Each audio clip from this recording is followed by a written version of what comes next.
Yahoo! Misa name Jar Jar Binks. My the most famous Gungan in all of the Naboo. Used to re-listen to the Three Sheets to the Mouse podcast. It's the biggest bombad podcast in all of the galaxy. Mine thinks keep you younglings away from it. These guys no good. Just like in the prequels. Fuck that little pig. Now that is phenomenal. I love shaking my booty. I've never been to the Edison. I know it sounds sorted, but you'll be rewarded when at last I am given my dues. My podcast It's deliciously squared, betrayed.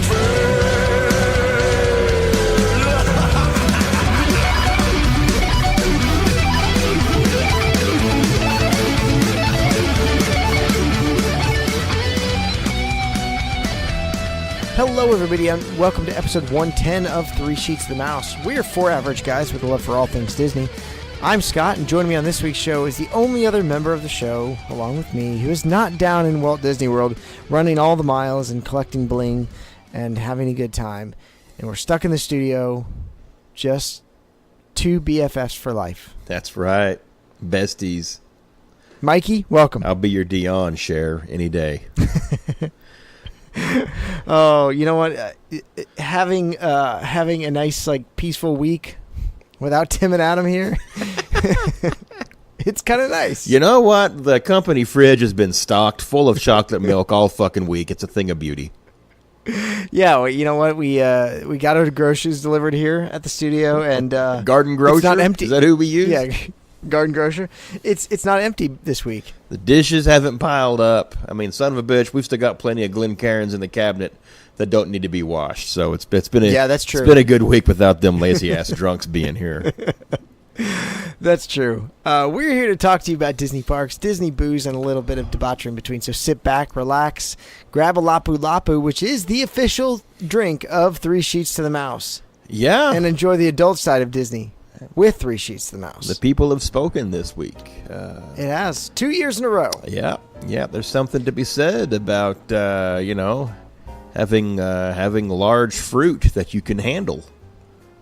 You know, and look, we kind of talked about the drink on last week's episode, the episode 109, where we broke down the drink bracket and which ones we thought should win. I mean, this is why it is Three Sheets Nation's official drink, is because it is portable, as we've seen people take it from the Tambu Lounge to Magic Kingdom to Epcot. Scott, they've taken the empty cup, as it were. I would say that if you walked that pineapple, you could walk that pineapple all the way over to the monorail, over to the TTC, and no one would say a word. Well, I mean... And then once you get the empty cup, then you get on the monorail and you go over to Epcot. You know, I'm a little disappointed because I was really hoping it would be Lapu Lapu Nautilus in the finals for the ultimate showdown. And here's why, without getting too deep into it. I get it, the Grand Marnier is a definite favorite, and I think it's a favorite because Disney is hot 11 months out of the year, and that's a slushy drink. Mm-hmm. I get it. I voted Nautilus simply on presentation because it's presented in something that doesn't look like you bought it at Hobby Lobby in the wedding favor department aisle. Okay? This is true, but... So, I would have liked to have... And the presentation on your first Lapu Lapu, I would say, ranks equally to the Nautilus in that you've got something that you just can't get somewhere else with your drink there, on property. So that's why I wanted both of those to go head to head, because that would have been a true drink versus drink. They're both, you can get them in the same damn place. I mean, that would have been an ultimate showdown.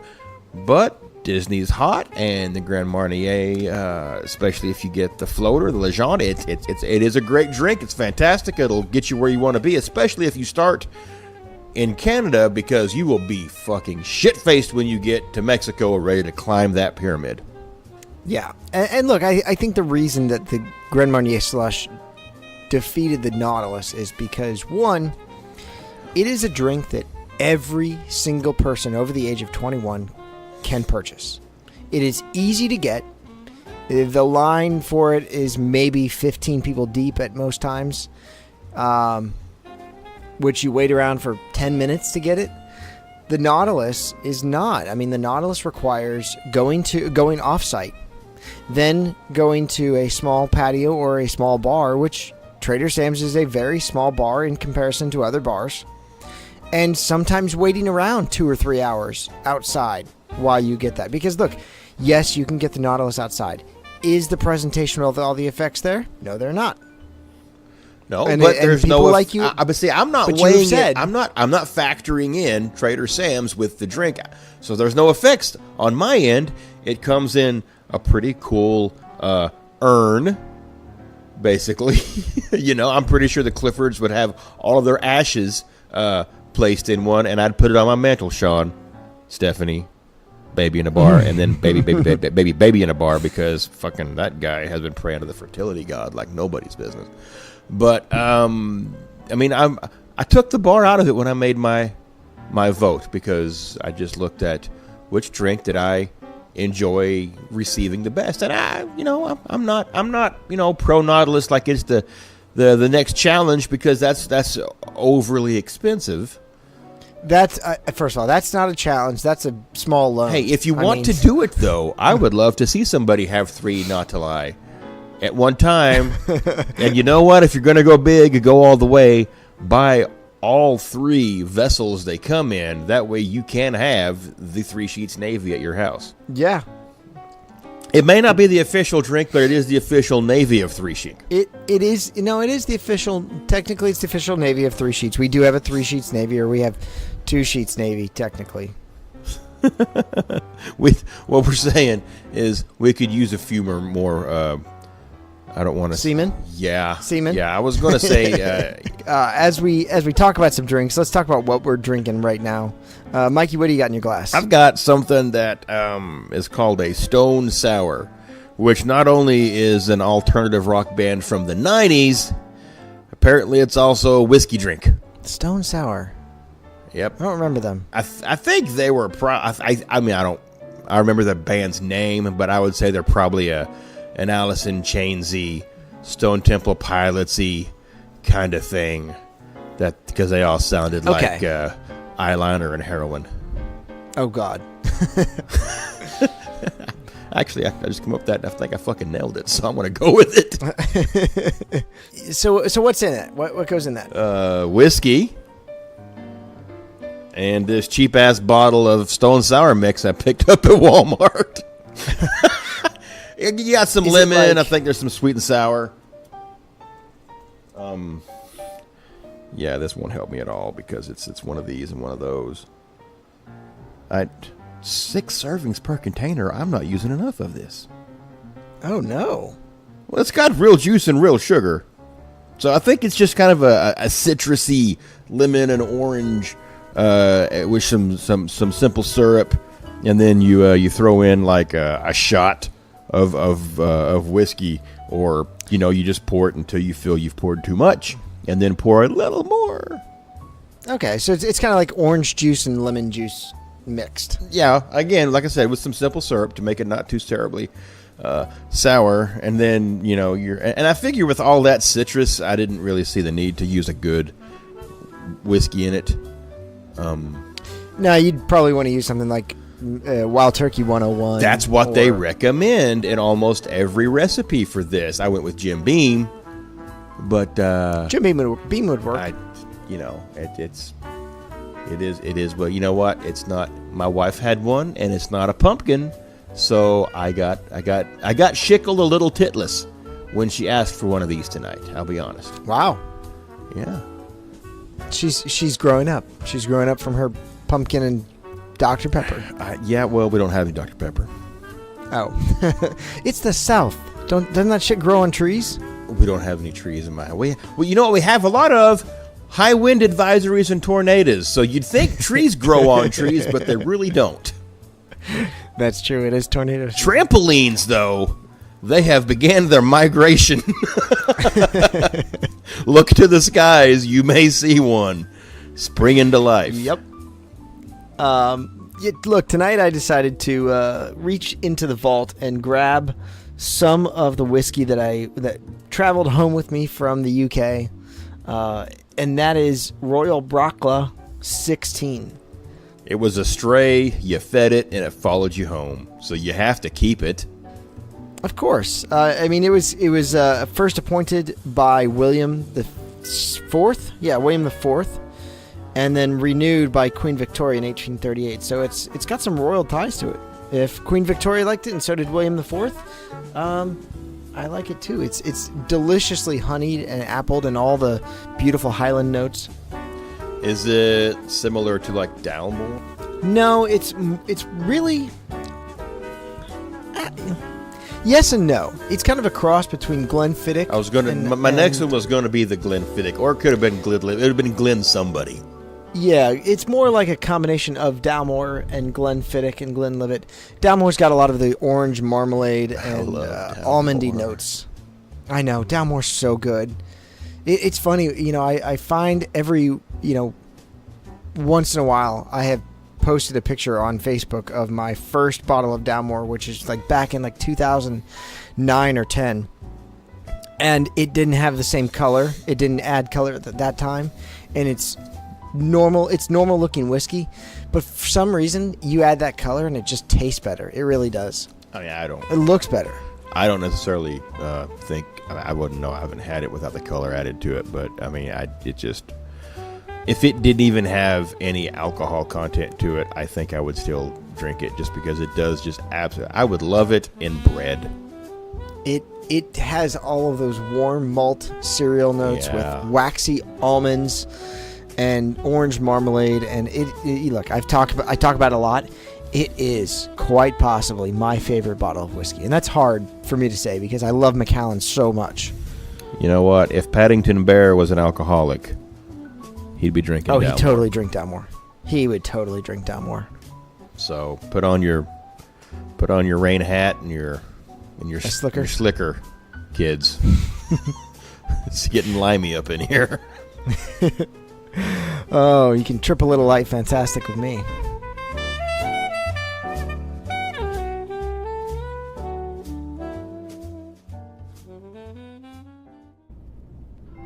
Every day, thousands of families visit one of the many prestigious Disney experiences worldwide. Everything from resorts to cruises. Sadly, some of these families are inexperienced Disney travelers and lack answers to the questions they never ask. The following educational presentation is only a single part of a larger series produced by Three Sheets Media Group.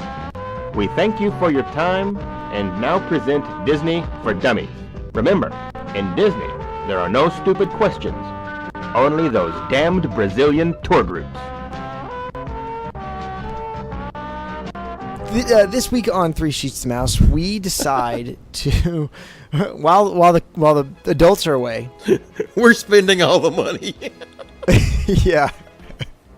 Look, no matter when you choose to visit a Disney park, chances are there's going to be some sort of hard ticket or special event happening, whether it's a free ticket event, or a not hard ticket event like Food and Wine, or one of the myriad of Epcot festivals that are going on. But more often than not, these events are included with your park admission. But sometimes Disney has decided to host several hard ticket events, both in the past and present, and certainly in the future. Now, simply put, one of these hard ticket events is a separate special event with a separate ticket that has a start time and an end time, and you only can go to that event if you have that ticket. It's an additional cost. So we've talked about a number of these. Back on episode 39, we talked about a little bit about Mickey's Not So Scary Halloween Party. In episode 49, we actually talked about we created a hard ticket event that Disney later commandeered. Sons of bitches. We'll talk a little bit about that one later. So this week on Three Sheets, as part of our ongoing Disney for Dummies series, we take a look at some of the hard ticket events that have been offered in the past and some that are slated to take place this year. Now afterwards, after we talk about them, we'll go through them and we'll tell you if you should love it or shove it. Is this quite simple? Yeah, this sounds like Tinder. Yeah, it's Tinder. It's like swipe. Which one is swipe right mean? I don't know because Tinder used to be called Grindr. I don't think they're the same. I mean, I think they are the same, but I think they're not the same. Yeah. I think it's swipe right is good or swipe right is bad. I think you swipe right if you like it and left if you don't, because fuck the lefties. Swipe right is dislike. Or no, swipe right is like. See? Swipe left is dislike. I think all you left-handers need to get a hold of Tinder and ask them what the hell's up with why you're being basically segregated out there. Like, hey, left is bad. You want to be on the right side. That's right. All right, so we're going to either swipe right or swipe left on some of these hard ticket events. So, look, there's no better place to start than in 1971 because that's where kind of the hard ticket first started. Back on December 31, 1971, the Magic Kingdom hosted a New Year's Eve party.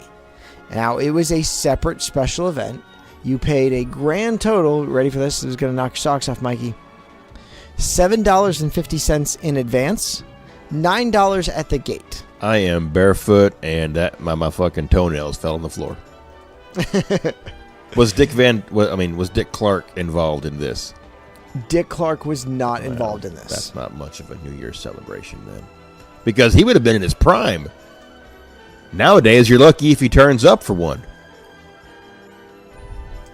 Well, now, if you purchased them at the gate, which you could have, they would have been $9. He's dead, Scott. He's dead. That was the joke. Okay. I know that. I did not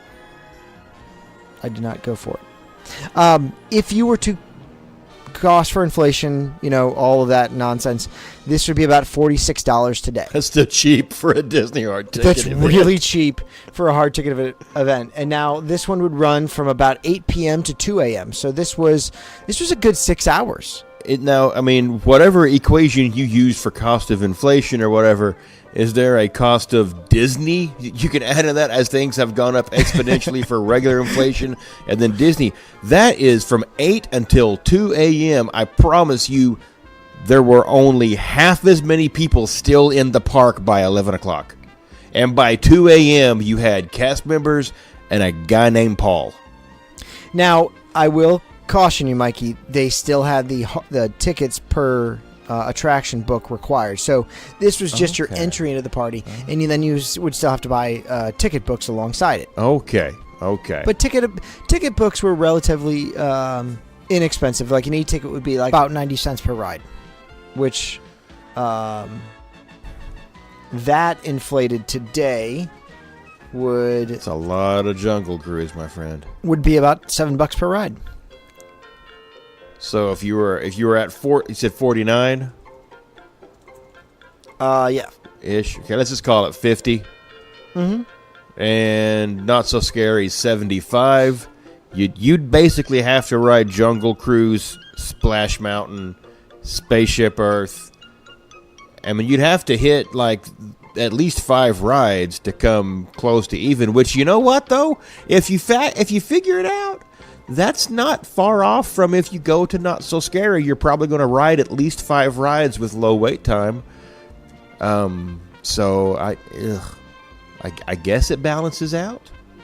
I guess. I don't know.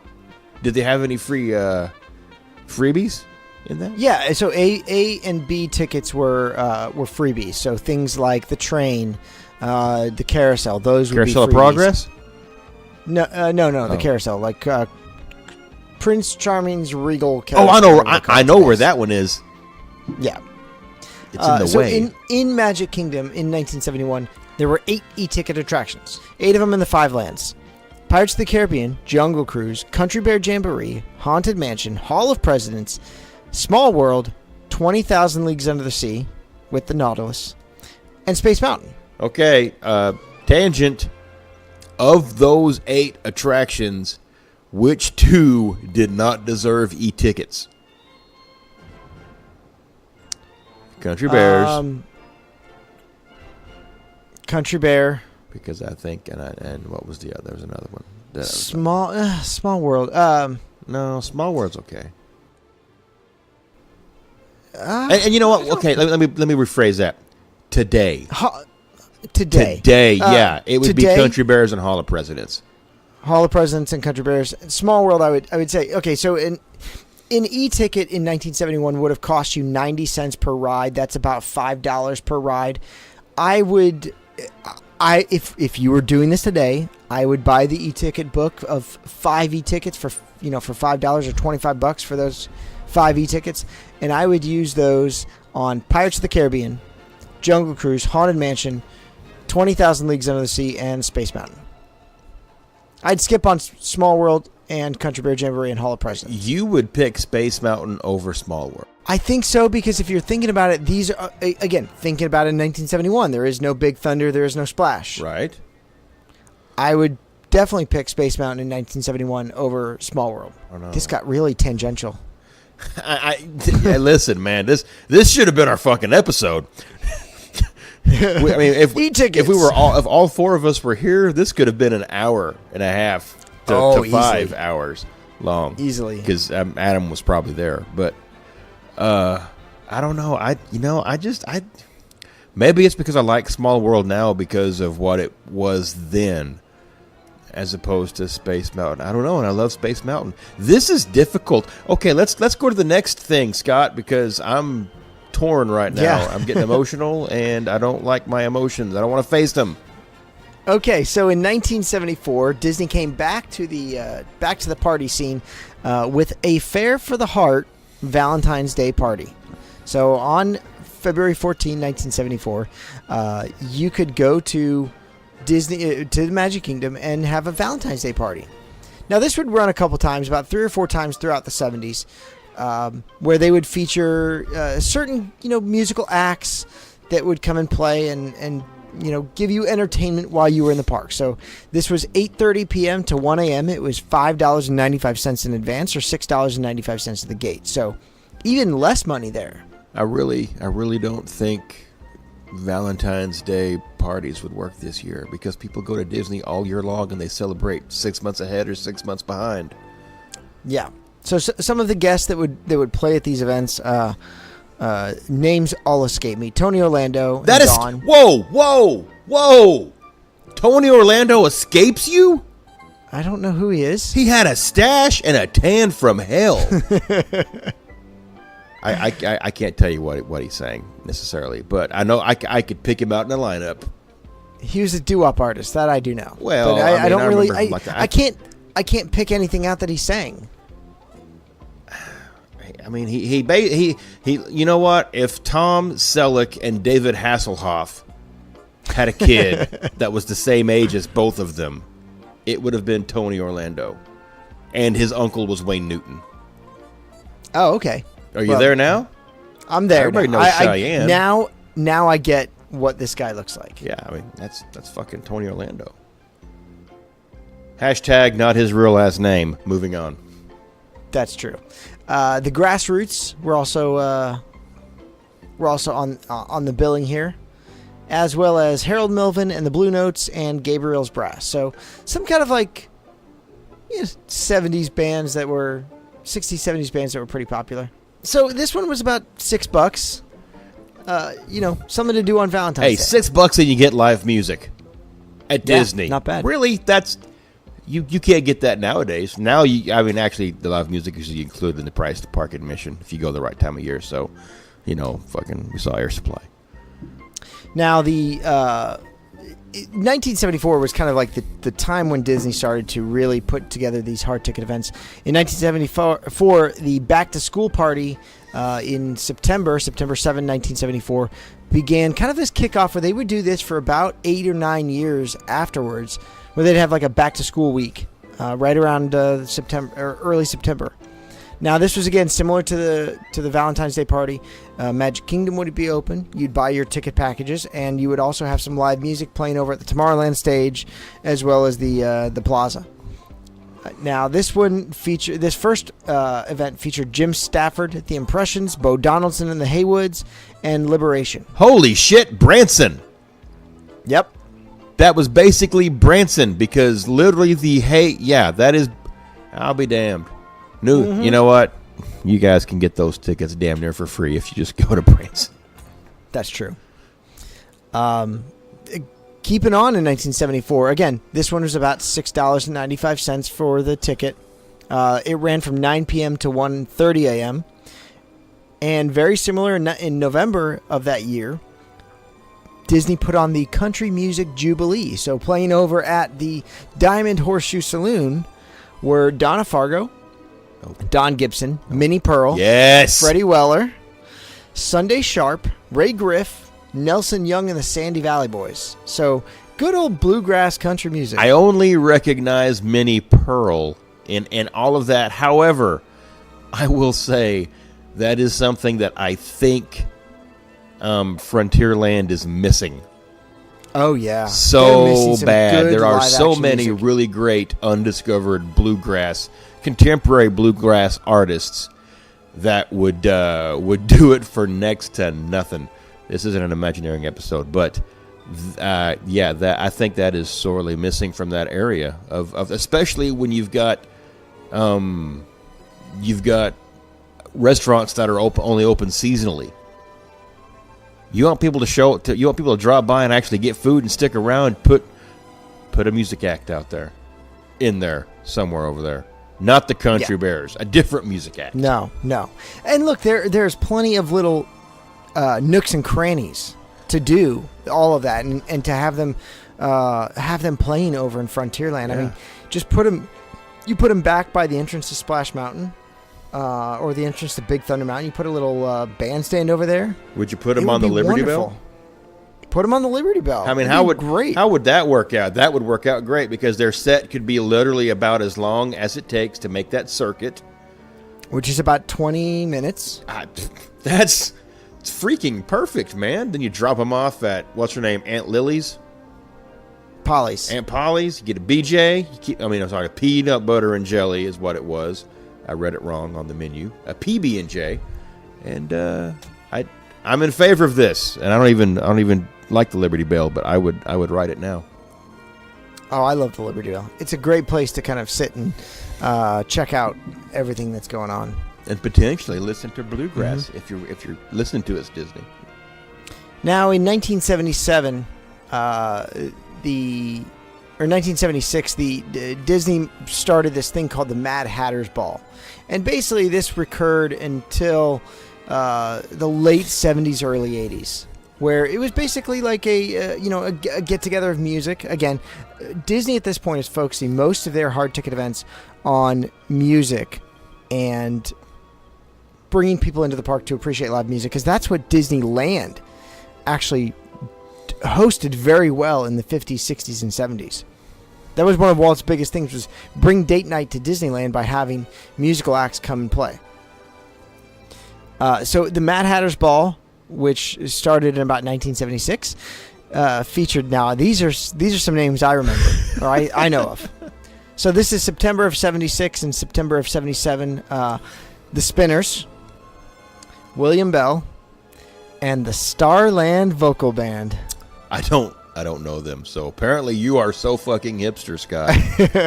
No, because Starland Vocal Band sang "Afternoon Delight." Oh, see, I didn't know that band had a name. Yep. I just thought it was Matt Damon. No. On Good Will Hunting. That's that. I don't know. That's all I got. So yeah, the Mad Hatter's Ball would reoccur for a couple of years in the 70s. $7.95 in advance, $8.95 at the gate. Again, 8:30 to 1 a.m. So a good 5-6 hours for most of these events in the 70s. Man, in the 70s, Disney was not bashful about staying open until literally tomorrow. Mm-hmm. Tomorrow plus. I will say, though, tickets have gone up about $1 now, Scott. They have. On your timeline, we're starting to see the cost go up now, because they're getting some better musical groups here with the Afternoon Delight Band. Yeah, and look, in 1977, $7.95 would still only be $33 today. But this is where you need two other hosts to talk over me, but they're not here, so now you have to listen to me. what else could you get comparatively in the 70s for $8? I don't know. I don't either. wasn't alive in And the 70s. I think had we done our due diligence, we could have had something like just so you know, for $8 you could have got a fifth of Makers, or Yeah, I don't know what it would cost. Actually, I think doubt that's a fifth about of right, Makers. actually. Yeah, I'm thinking about probably it. is. So, Afternoon Delight, shit faced. Yeah, Might might need the Makers to enjoy that. No, well, in Magic Kingdom you would. Could you drink then? Nope, You think security was a little more lax though? I think so. You think the Miami Mafia Tea Company could have ruled that shit? Oh, they would have ruled the world back then. Yep. So, all right. So then in we don't get another hard ticket event, a new hard ticket event, because again, all of these are still ongoing until 1983. And with the opening of Epcot, there's more room to do activities. So with the opening of Epcot, so much more room for activities. with the opening of Epcot in 1983, Night of Joy. Now, this would be the longest running hard ticket event that Disney does up until 2017. And this was basically a night of Christian music, concerts, and kind of worship and praise that would go on at Disney parks. This becomes a long running event from 1983 to 2017. Now, when you say until 2017, I thought they were still doing it, but it's not in the park. No, Didn't they do it actually at like canceled. Wide World of Sports? Like They did it at Wide World of Sports one year, but Disney has stopped doing it. The last time they did it was 2017. It's been canceled since then. It was essentially a contemporary Christian music festival, and it was held at Magic Kingdom until 2008, and then it was moved over to Studios for 2 years, and then it was at Magic Kingdom, Wide World of Sports. But on May 3rd, 2018, Disney announced that it was permanently ending Night of Joy. I mean, look, there's been some good acts. Mercy Me was one of the highlights that played here in 2009, which I like Mercy Me. I have seen several of these contemporary acts, and I will say that a lot of their tickets are pretty steep. They demand a pretty steep admission fee to see them. So you really got to catch them at a festival, which would have been something like this. Kind of stinks that it's gone the way of the buffalo, as it were. But you can still, maybe even catch Raffi in Epcot. So you can. That's not look, contemporary Christian. It's just Canadian. There's some high name, I guess, acts. Headliner acts were like Mercy Me, Toby Mac, Switchfoot. Yeah, yeah. I caught Toby Mac at Hot Springs. I used to love Switchfoot back in the day. Well, I mean, and back in the day was like that one year where they had like a couple songs on the regular radio station, right? Yeah, like 04, 05, 06. Yeah. Yeah. I mean, Mercy Me was popular back then, too. Well, they had that one song that was on every FM station forever. My Heart Is Spoken For? Nope, that ain't the one. Oh, which one? I don't know. Did they do the Butterfly Kisses? Who did Butterfly Kisses? That was Bob Dylan. Okay, that's not the same Butterfly Kisses I'm thinking of then.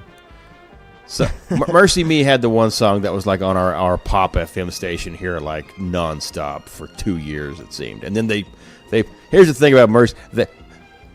If you'll play like a fair, then there's no reason you won't play Disneyland, Disney World, Disney anything, Shanghai, whatever. You're not too good for Disney if you'll play the Arkansas-Oklahoma State Fair, all right? Yeah. I'm looking I at think you, Toby maybe Keith. I Can Only Imagine, I think, is the song That's you're the thinking one of. I was thinking of. Yeah. Yeah. The Spoken For was the one that I heard in some movie. I can't remember what movie it was from, but I don't know. it's a good song. Twilight. Could be. I hate that for you. So yeah, Night of Joy, long running event.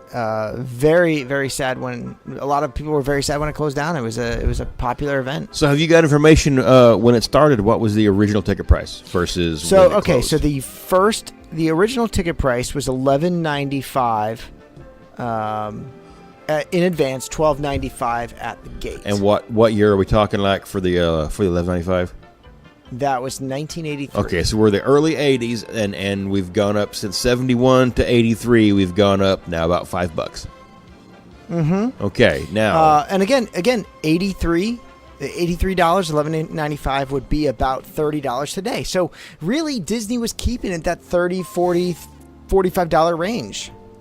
Okay, so when it stopped at 2017, what were we looking at? So in 2017, the Night of Joy ticket was $45 for the single night or $69 for the 2-night concert because it was a 2-day event. Plus park admission. No, that was the park admission. Or was that the year that it was at Wide World? Oh, that's where it was at. That's when it was at Wide World of Sports. That's okay. You could add on a Disney World theme park ticket for one of those days for $62, which at the time in 2017, a 1-day pass was like $95 or $100, almost $100. Yeah. So I mean, if you think about it, it's not like you're getting the concert for free, but you almost are getting the concert for free, or not. $20 or so to go to the concert, but you're not going to get a full day in the parks. But, yeah. Let me ask you this. In Wide World of Sports, Night of Joy, are they selling beer? That's a good question. That's a dang good question, isn't it? I can't bring myself to say don't damn know. good talking about Night of Joy. Shirt, I just said it. That's a gosh darn good question. What the fork's wrong with me? I'm going to the bad place. You're going to HE double hockey sticks. I'd rather go to the medium place. I got cocaine and sex. So yeah, that was the last new hard ticket event that they had up until we start what we have today. Oh God! And one of the biggest ones that we have today right now, and been going on for a while, is Mickey's Not So Scary Halloween Party. Now we talked all about the parade and the Boo to You and some of the events that go on on episode 38. Go back and take a listen to that. But Mikey, tell us a little bit about what Not So Scary is about. So we've done it twice. And the first time was by far and away better than the second time because something happened between 2014 and 2017. Something happened to make Not So Scary crazy popular.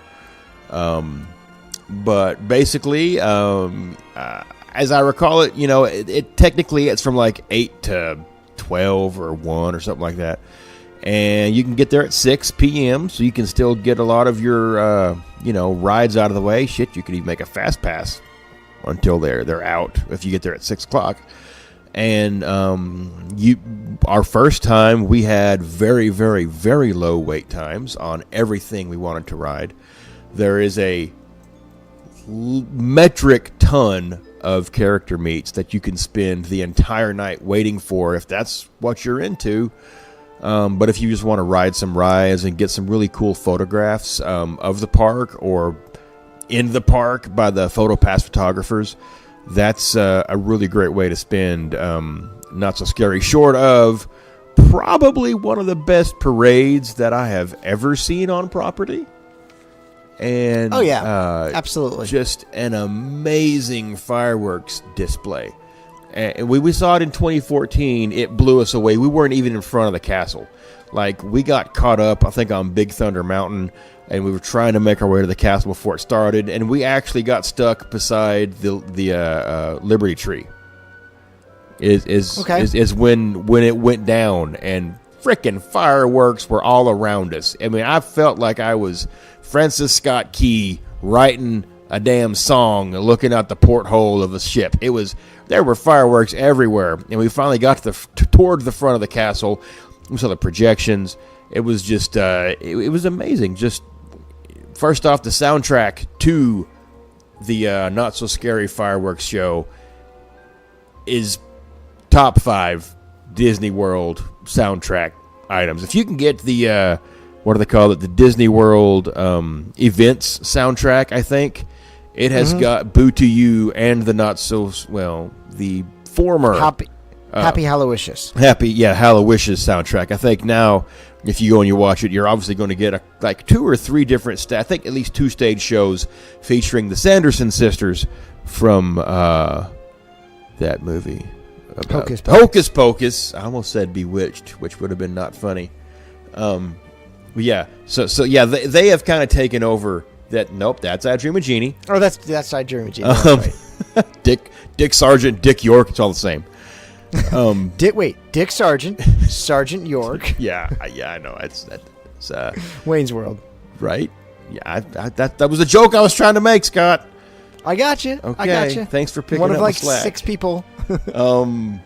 So it is a phenomenal take a drink, fireworks show, parade, soundtrack. Even with the Sanderson sisters taking over the stage show. The first one we went to was more prominently featuring the villains, most notably the Shadow Man from Princess and the Frog, which, let me tell you, Dr. Facilier is like the hierarchy for me is Maleficent, the Doctor, the Evil Queen, Hades, and then everybody else. As far as like what you see on the stage there. So I mean, just the guy they got doing that every year just exudes utter creepy machismo. Is that a thing? Creepy machismo? Yeah. Yeah. That's you got that. That's what what I get off of him. And it's a great show. A lot of great music. You get to see the villains. It tells a story, especially now with the Sanderson sisters, and the actresses they've got playing them are freaking great. I don't know if she's trying to play Bette Midler or if she's trying to play a Sanderson sister, but that ginger gal is just nailing it all the way around. So no, she's a Bette Midler impersonator. Well, you know what? She's doing a damn good job of it. She does. So much that Bette Midler actually went to the show, checked it out, and totally approved of it, signed off on it. She said it was amazing, and she would absolutely recommend going to see it. You think Horseface did the same thing? No. I'm sorry, Matthew Broderick. Why the long face? Right? She's never looked better, though, than in Hocus Pocus. Agreed. I will say that right out. Kind of freaky, got a thing for kids, but, you know. Yeah. Likes to eat little children. It borders on, I mean, I can see, they go back to the witch's lair. I can see Chris Hansen at the table. Won't you have a seat? Yeah. So look, at Mickey's Not So Scary Halloween Party, you can expect to pay anywhere from $79 for a ticket in early August, because it starts around August 16th every year, all the way to $135 a ticket for Halloween night. No reason to go Halloween night, because it's going to be you and literally everybody. Yes. Go early. Go in September. They run this thing a couple nights a week. Usually, it's not going to be every night. It's usually Tuesday, Thursdays, and then one weekend, either Friday or Saturday night. Get a bag, because they give out a lot of candy. Yes. This again, I've said this before. We did this, and we grabbed some Sorcerers of the Magic Kingdom cards, and we did that for about an hour between 6 and 7 when we got there, and it gave us something cool to do, or even between 6 and 8 until they start kicking all the common folk out and just leaving the people with rich things to do in the park. Swords to Magic Kingdom, the Pirates game they got over there. These are great opportunities to do those little games that won't interfere with I want to ride this next ride kind of mentality. Also, like I said, they got trick-or-treat spots because it is Halloween, and they're not giving away fun size. It's a lot of candy. It's a whole lot of candy. It's an absurd amount of candy. I mean, it is a Brimley ending amount of candy that you receive on this. It is. For everybody in your party. Everybody gets a bag. And they have some really good ones, and they have some special ones that you won't find anywhere else. Like, for a long time, the Werther's Original with a green sour apple center which is kind of basically like a caramel apple, was only ever available at Walt Disney World, and it's delicious. I mean, it's phenomenal. Obviously, it sounds like I'm a fan of this, and any chance I get where I'm borderline trying to figure out how to do it in September, because it is going to be open when the sheet up takes place, and yeah, that's a thing. And like I said, lot of character meets, a lot of the villains are available, but you're going to wait in line forever to get to them. That's the sad part of it, because the villains are who everybody wants to meet, and we'll talk more about this in another hard ticket event coming up later. But it's the villains are who everybody wants to meet, and that's where your big lines are. If you just want to meet some of them tertiary characters, like when we went, we had the most amazing experience meeting Alice in Wonderland. So freaking cool. She was going on talking shit about the Queen, and I'll be damned if the Queen didn't walk by with Tweedledee and Tweedledum and a cast member going on break or something, and she immediately went into the whole, I've got to be proper in front of the Queen mode, and it was freaking hilarious to see her talking shit behind the Queen's back, and the Queen shows up and she changes her tune on the spot. Just amazing. The cream of the crop of Disney talent comes out for these events. They really do pick the best of the best to do characters. One of the more famous ones that Tim and Adam, if they were here tonight, but no, they're doing Rich Things on the Grand One right now. They are. Would tell you that Carlotta over at the Haunted Mansion is not to be missed. No, she's not. If you know what, you don't even have to ride on the Haunted Mansion. You don't have to set foot in the attraction. You don't have to set foot in a line. You can just walk stand up to the side, get where you can see and hear her. And she's mic'd, so it's not that difficult to hear her. But damn it, it is a stand-up act. Now, if you want a lot of fun, get in line for the attraction or something where she can get an eye on you, and you will become part of the act. And she is very, very funny. Damn, she's got a quick wit, and it's great. Last time we went, when we got off the Haunted Mansion, we just kind of stood around and listened to her go on. Unfortunately, we caught her toward the end of her set because she has to get up and leave, because it's still Disney, it's still hot, and she's wearing a lot of white makeup to look dead, so that has to be reapplied or chiseled off and reapplied. There's a lot of going on in the background. But totally worth it. If you can get 10 minutes to spend over there, you will not walk away unhappy, because Lady Carlotta, absolutely, almost, I would say you got the fireworks, the parade, and then Lady Carlotta. Yeah. Now, also during these ticketed events, there are like we've talked about, number of characters you can only see during the Halloween party, like Elvis Stitch or Jack Skellington or all 7 dwarves and Snow White in the same location. Yep. Those are really cool, but also it's kind of fun because about half the guests will dress up in costume. That makes it even better. And we're not talking Disney bounding, because every millennial with an Instagram account or a Pinterest account can go Disney bounding, and then you're stuck with people trying to figure out exactly who the hell you are. The first time my family went, I had a kid dressed up like Dash from The Incredibles, complete with underwear on the outside of his leggings. Stephanie was dressed up like Lady Incredible Woman thing. I've been Mrs. drinking. Incredible? Well, I mean, obviously Miss, but she's got a name, Scott. She's got a Elastigirl? name. Thank you. But no, it was Lady Incredible. It was Woman Incredible. Also, she had her underwear on the outside. I was dressed up like a really old and obese wilderness explorer, and we had put some big floppy dog ears and a collar on Boston, and he was my Doug.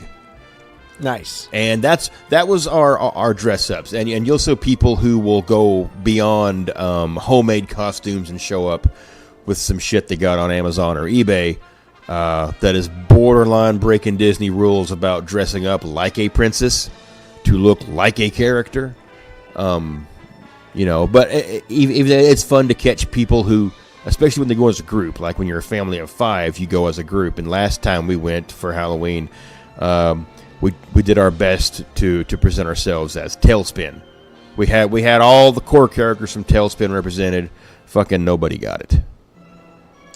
It was a kind of a niche TV show. I loved it, but that is my core Disney TV show. I was educating my kids on, Dad, why do you like Darkwing Duck so much? Well, let me tell you why I like Darkwing Duck so much. And I had to outline what a DuckTales was, and a Tailspin, and a Darkwing Duck, and Launchpad McQuack, and Gizmo. And I just went down this whole hole with them, and they tuned me out very quickly, but I kept talking. A lot like you listeners are doing right now. Look, like I said, go over to episode 38. Listen to what we said about the Halloween Party Parade and Hallowishes. A new show now for 2019. There are some changes coming. Some attractions will be getting Halloween-themed overlays for the party. So, Mad Tea Party, TTA might. I don't even know where that is. No, you don't.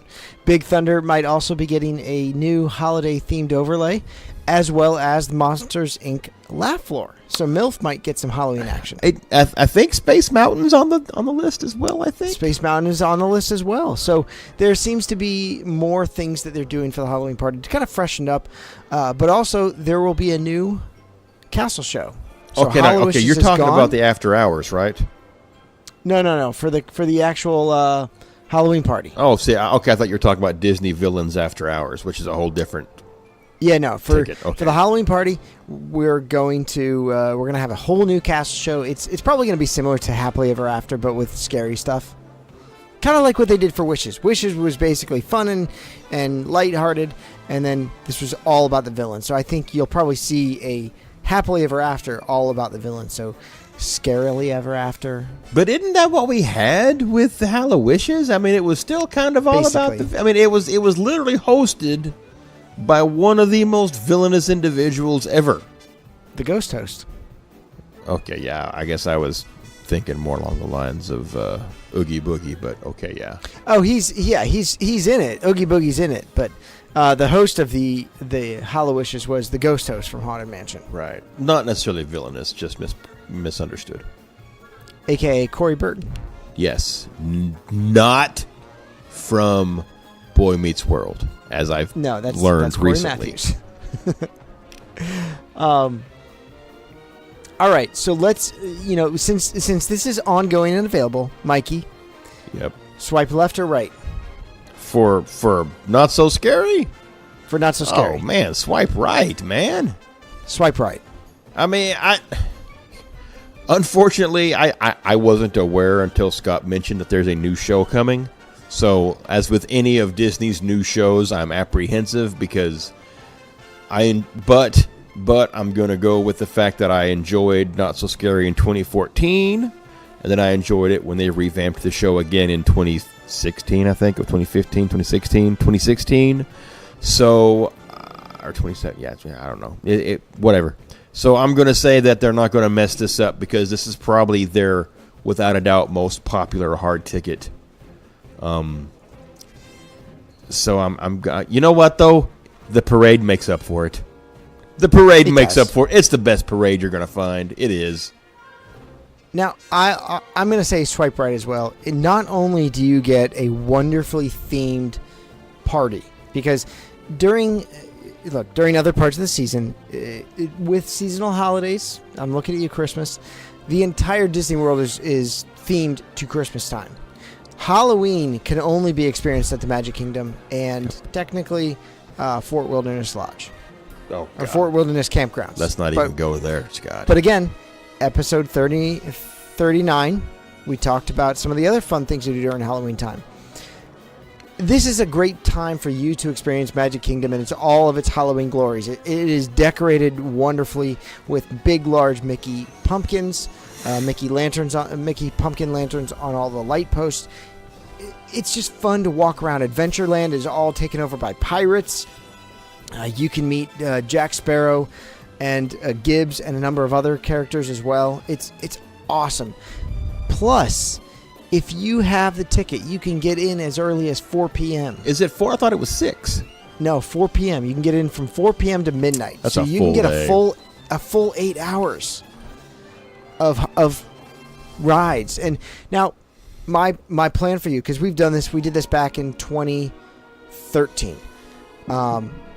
Make sure you do the rides that you want to do from that 4 to 7 p.m. because that's when you're going to knock out the rides. 7 to midnight, do the characters that you want to meet and greet. I'm not huge into characters, but it was fun to go around trick-or-treating, doing rides, meeting a few characters, and definitely see the stage shows. Catch the entertainment. That's a must. The parade is led by the Headless Horseman galloping on his black stallion up Main Street. It's more of a canter at this point. He didn't have a head, Scott. He doesn't have any idea how fast he's going. He doesn't gallop anymore. He canters. He trots. I bet he you know what? His trot is still faster than my sprint. But he's also got twice as many legs underneath him. He is a thoroughbred.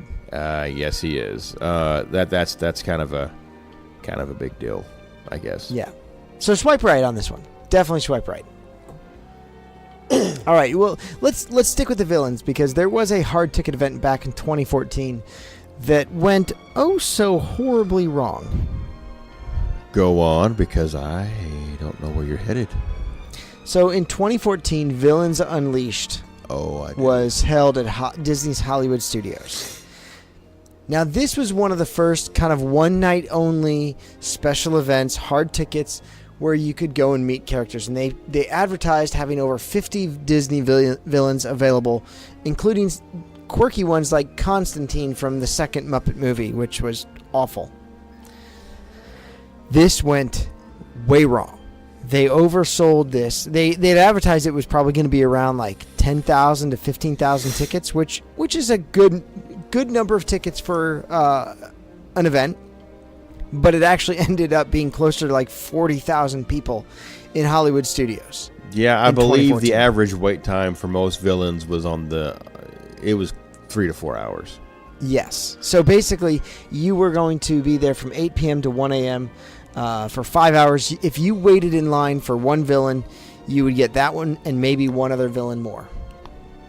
And that was it. And that was your night. And one of those villains was a guy in a box with his hand shoved up a frog's ass. Yes. It went bad. And so much that people were actually asking for their money to be returned, and Disney had to do it. I mean, they were facing some bad PR for this one. Yeah, this was really bad. It wasn't as bad as other festivals that we've seen recently. You know, Fire Festival. I'm looking at you, but yeah, I remember seeing people who tried to get there and meet some villains, and Disney knows that the draw is villains because they're not the cute, cuddly princess and prince stereotypes that every little girl wants to see. The adults want to go get photos with the villains, and you know, you gotta not be greedy on shit like this, Disney. If you say 10,000 people, stop at 10,000 people. Let 20, 30,000 people be upset they didn't get a ticket earlier. You know what? They will buy it next year, guaranteed. Yeah, but now you done fucked up, Disney. You done fucked up. Yeah, definitely.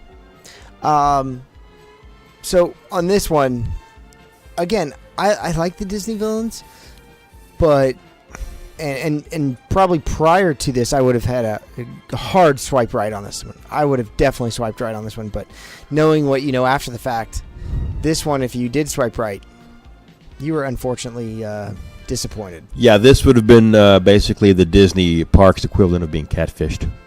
Yeah, you got catfished. All right, so let's see what's next. Well, let's talk about you know what? Let's dive into some Star Wars. Oh yeah, let's go from one troubled event to another. So Star Wars Galactic Nights over at Disney's Hollywood Studios. Now they had this in 2018 on May 27th, And it was basically themed to, in 2017, 2018, to mimic a Star Wars movie premiere. There were guests in costumes.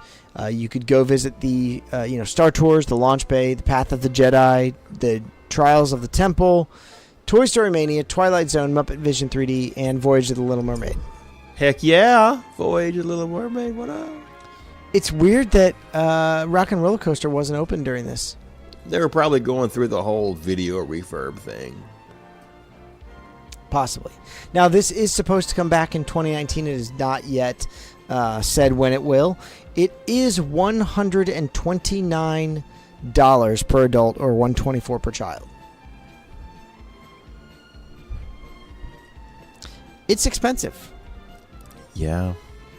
You do get Star Wars: A Galactic Spectacular, the fireworks show and projection show on Sunset Boulevard, character greetings, and a panel talking about Galaxy's Edge, which I'm sure will open very shortly after this. Now it's tough to say whether or not they're going to continue this. Well, if people pay, they'll continue it. There's no two ways about that. It is not listed on Disney's website as of yet. But, again, there are after hours scheduled after June 2019. So, possibly when Star Wars Land opens, this will be a way to draw people out of Star Wars Land. Because there'll be everybody and their mother in Star Wars Land. And then if you can have events outside of it, it will accommodate everyone. Yeah, I don't know. That does seem just overly expensive, though. God. All right. So then, with all that known, swipe right or swipe left on this one. Again, 7 p.m. to midnight, so 5 hours. There's not enough at Hollywood Studios to keep me occupied for 5 hours right now, so I'm swiping left. Even with this and a, quote-unquote panel to tell me stuff that I've probably already read on the internet and seen in YouTube videos. No, I'm swiping left. I'm sorry.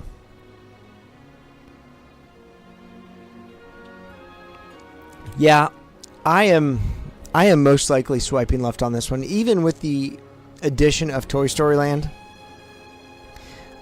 And to have, I guess a limited access to it, or a more open access where you're not waiting 2 hours for Slinky Dog. It's a lot of money. I would rather budget my time and budget my fast passes correctly and then do those rides accordingly. So I'm going to swipe left as well. It's a lot of money. $130 for stuff you can do on a regular basis on any given day. Yep. All right, so you know what? Let's stick with Star Wars. Let's do it, Doug. Sticking with Star Wars, there was planned to be this week a special Star Wars event at Disney's Epcot Center.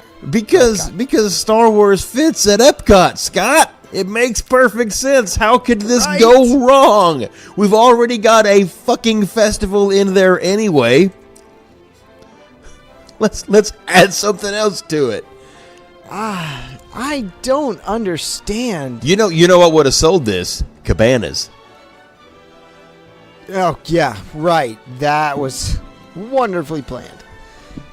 I mean, so, all right, so this Star Wars Galactic Gathering was an event that was going to take place at the World Showplace Pavilion over at Epcot on April 2010. Now, this is over between Canada and Soarin'. There's a gate right by Canada that you could walk through, and this would be World Showplace, kind of a convention center of what you will. Sure. Now, from 6 to 8:30 p.m., Disney Vacation Club members and their guests can enjoy Star Wars-themed food, beverage, meet Star Wars characters, pose for photos with Star Wars set pieces, props, and more. Basically, the remnants of the marathon weekend. Yeah. Now, food and beverage offerings crafted for this event included or was to include, hors d'oeuvres, specialty beverages, and all you care to enjoy buffets featuring salad cone station, featuring the Endor couscous. Hope it's made from real Wookiees. Small Bites station offering Tatooine cheeseburger spring rolls. Give me them bao buns from Pandora any day. A bowl action station with Alderaan bean wah. They're barking up Alderaan trees with this one, Scott. And basmati scented rice and cilantro. And then a carving station. Dessert options included blue milk panna cotta, Darth Vader cupcakes, BB-8 moose domes, and more. This sounded so good on paper. Yeah, And they wanted a lot of paper to do it, though. now this is why it got canceled. Are you ready on the price on this one? $225 for adults and $210 for children per person. Scott, this was only from 6 to 8:30, so you were paying $100 an hour. It's ridiculous. Oh, you know what you can get for $100 an hour? It's better. It is better than a blue milk panna cotta. I'll tell you that right now. All you need to do is ask Robert Kraft. Oh, yeah. And you know, wasn't that in Florida? I don't know. Yeah, it was. Okay. Essentially, a family of 5 to attend a 2.5-hour dessert party. $1,080. And, oh, hold on. That doesn't include the Epcot Park admission you have to have. Yep. And that doesn't include the DVC membership you have to have, which, points aside, let's call it dues alone, roughly $800. Now, I'm sure they're thinking if you're DVC, you're probably AP. Correct. They were probably, And if you know, that and you know what? That makes sense. I get that part of it. So let's pull the park admission. It's still fucking $200. What kind of meal can you $1,000 for a have? family of 5. What kind of meal can you have?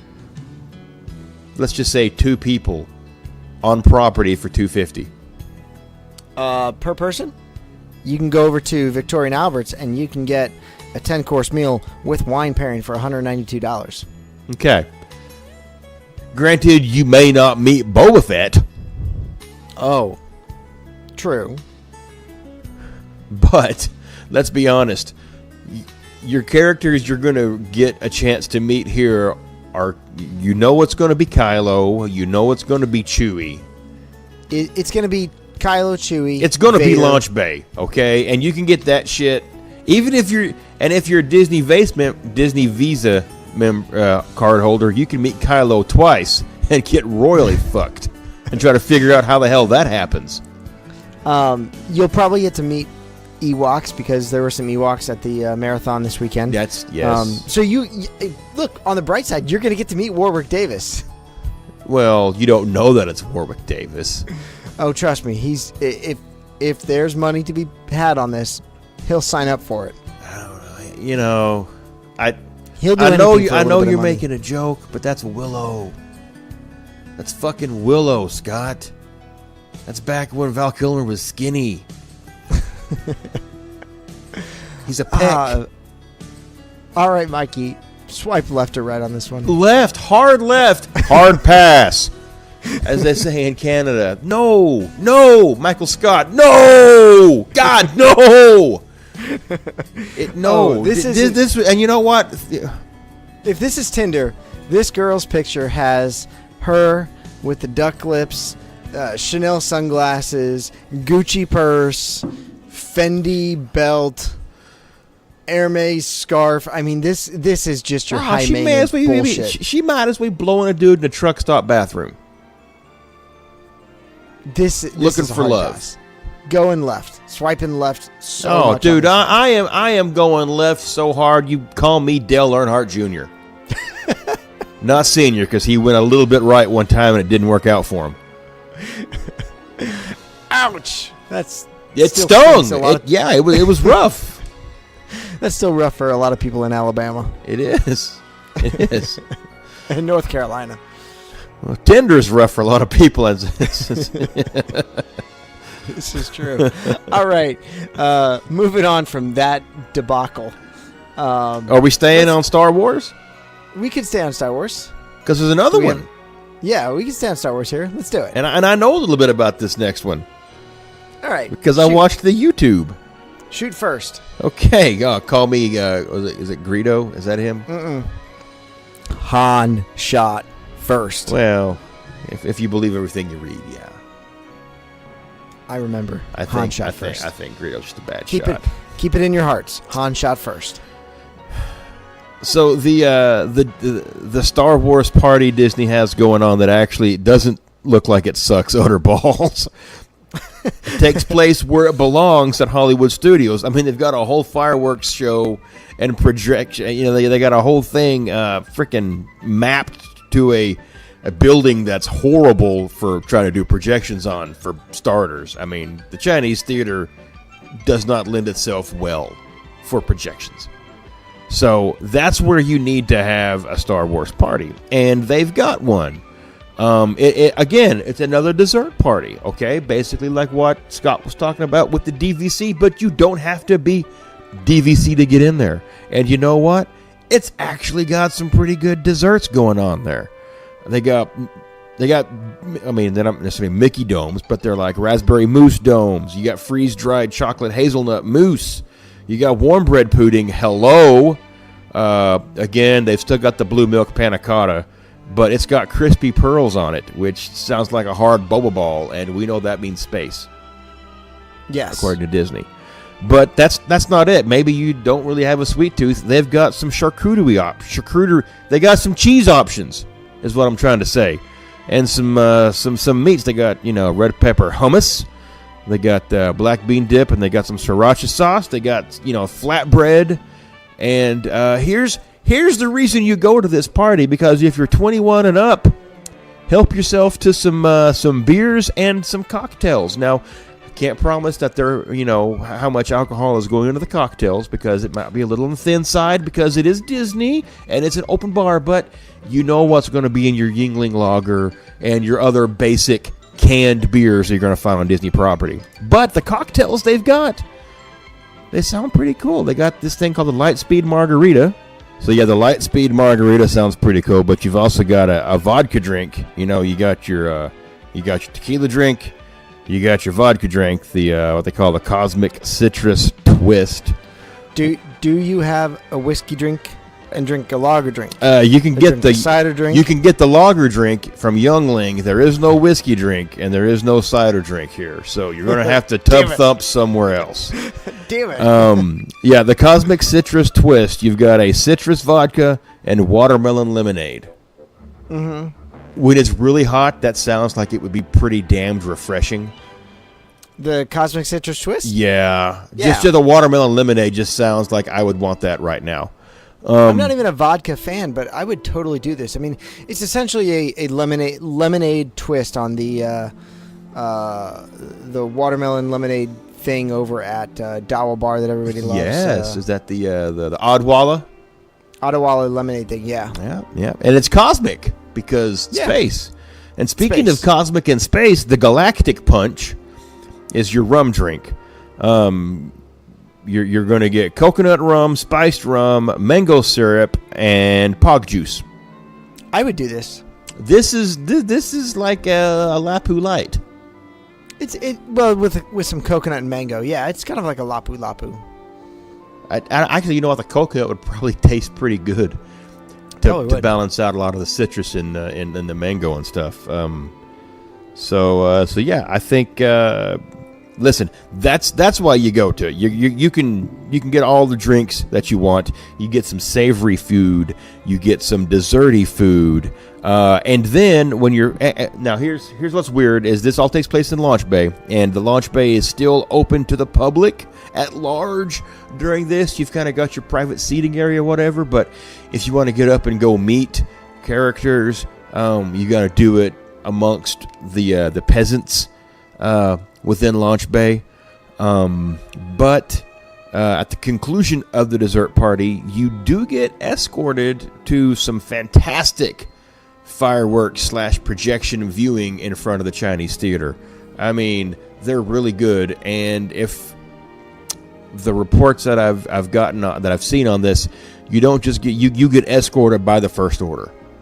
That's cool. To this area. You do get a souvenir stein, I believe, that has Vader on it, and yeah, it's and you're looking at $79. Now you've got to already be in the park for that, but adults are paying $79, kids are paying $45.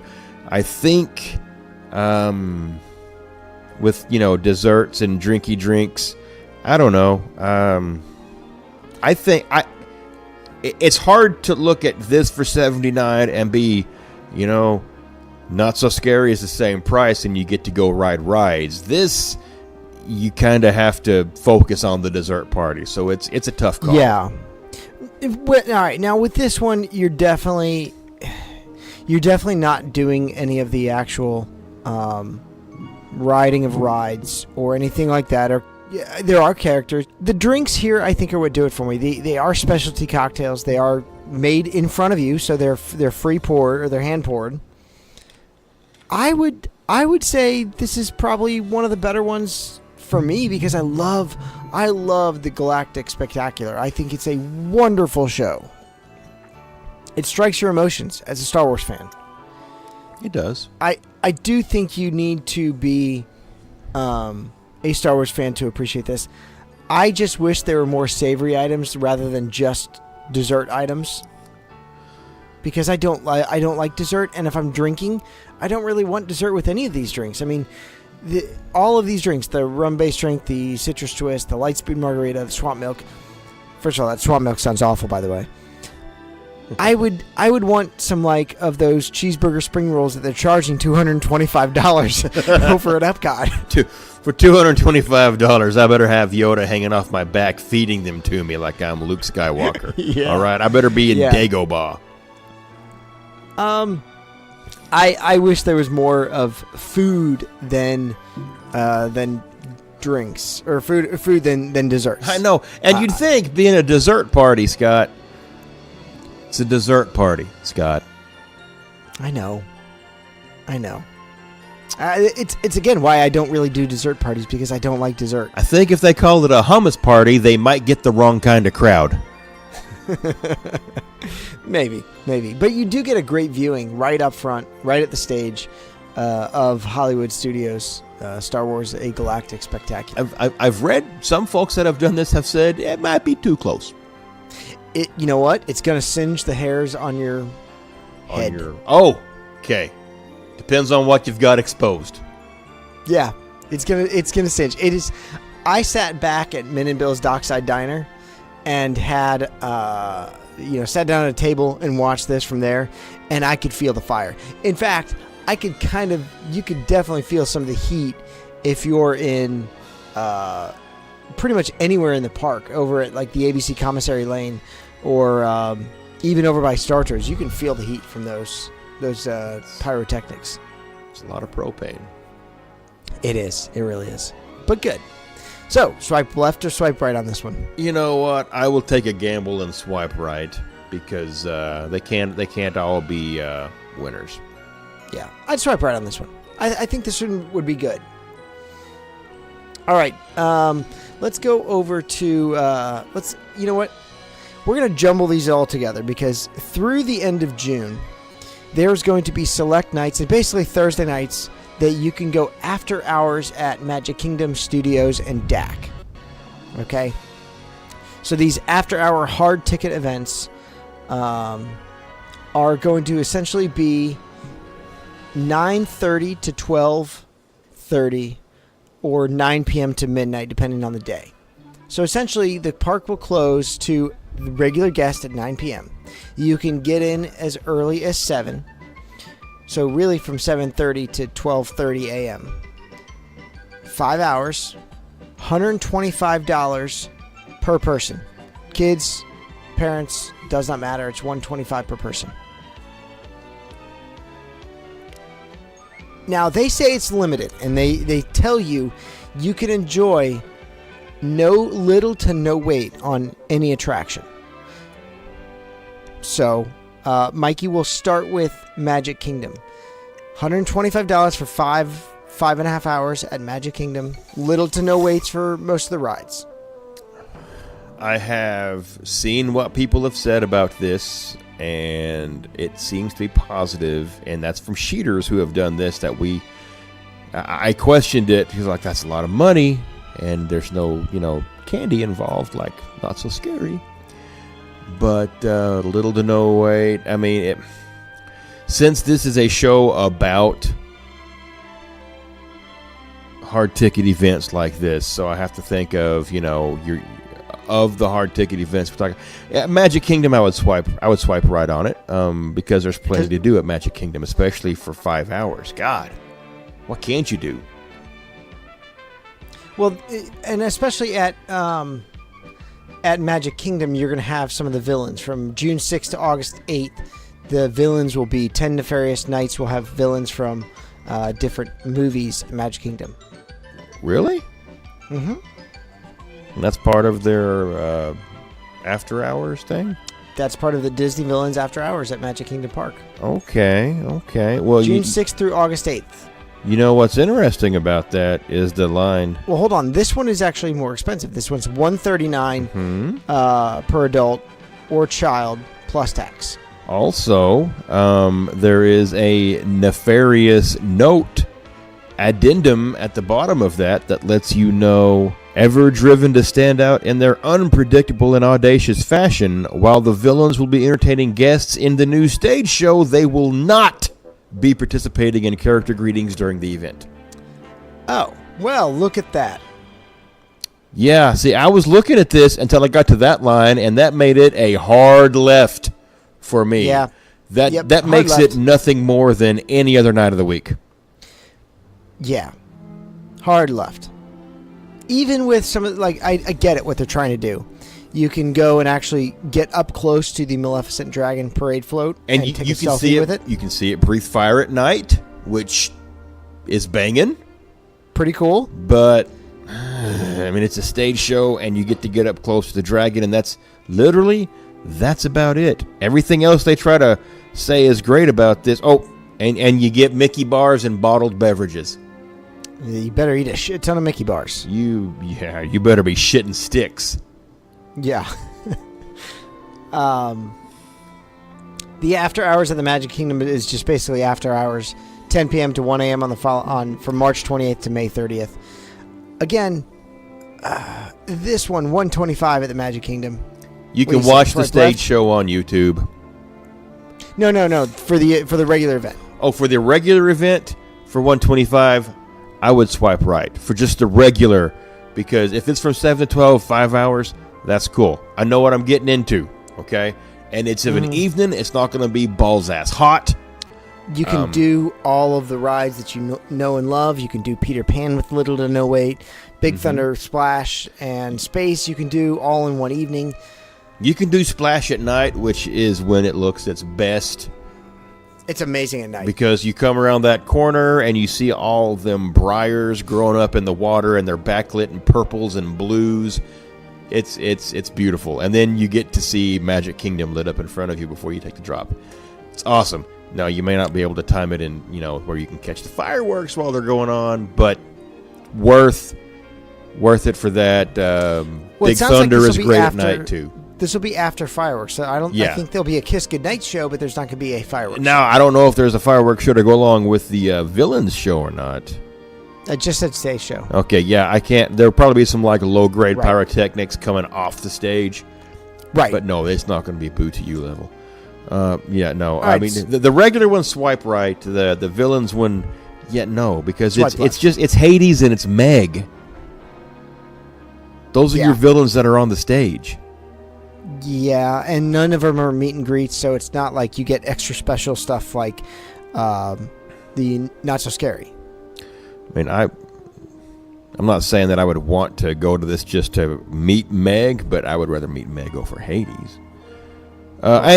Special appearance by Jafar, Evil Queen, Dr. Facilier, and Maleficent, but it seems like this is all about Hades and Meg.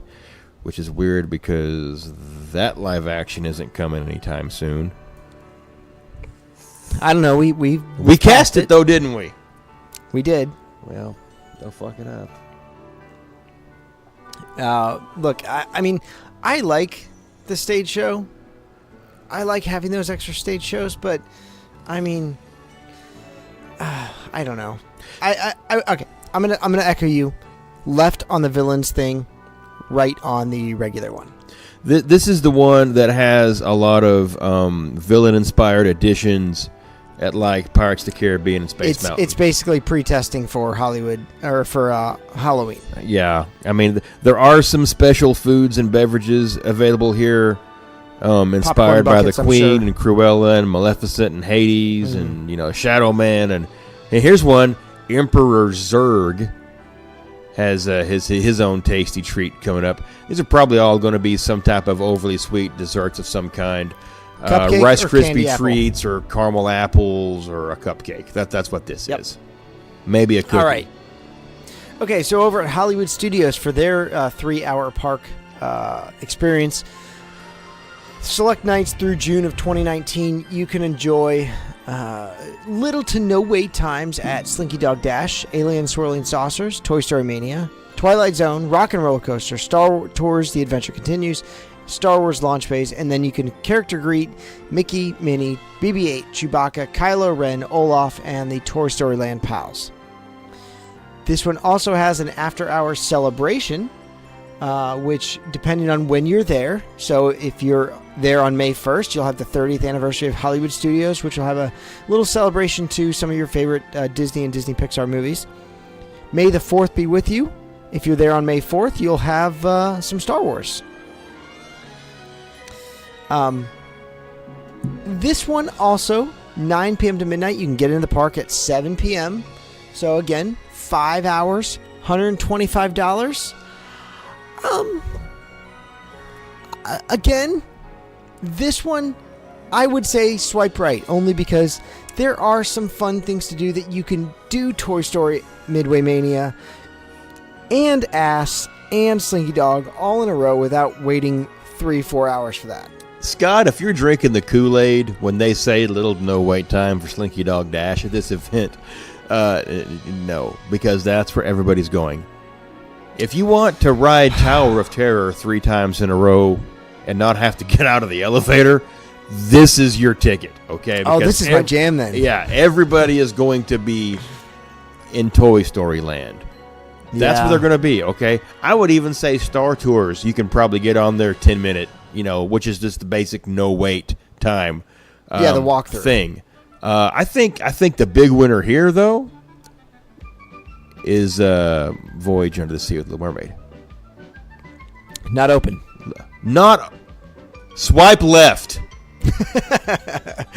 Flip left. Yes. We're going to fin left on this one if I can't get in there. Let me get this straight. Little Mermaids? No, if this thing starts at 7 o'clock, you can get in there for Little Mermaid.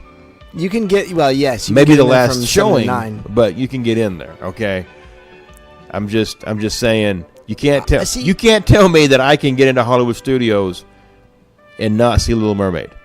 I would swipe right on this one, because if you can get to Slinky Dog Dash, do that once, you'll pretty much walk on Mania, and I love Midway Mania. It's a lot of fun.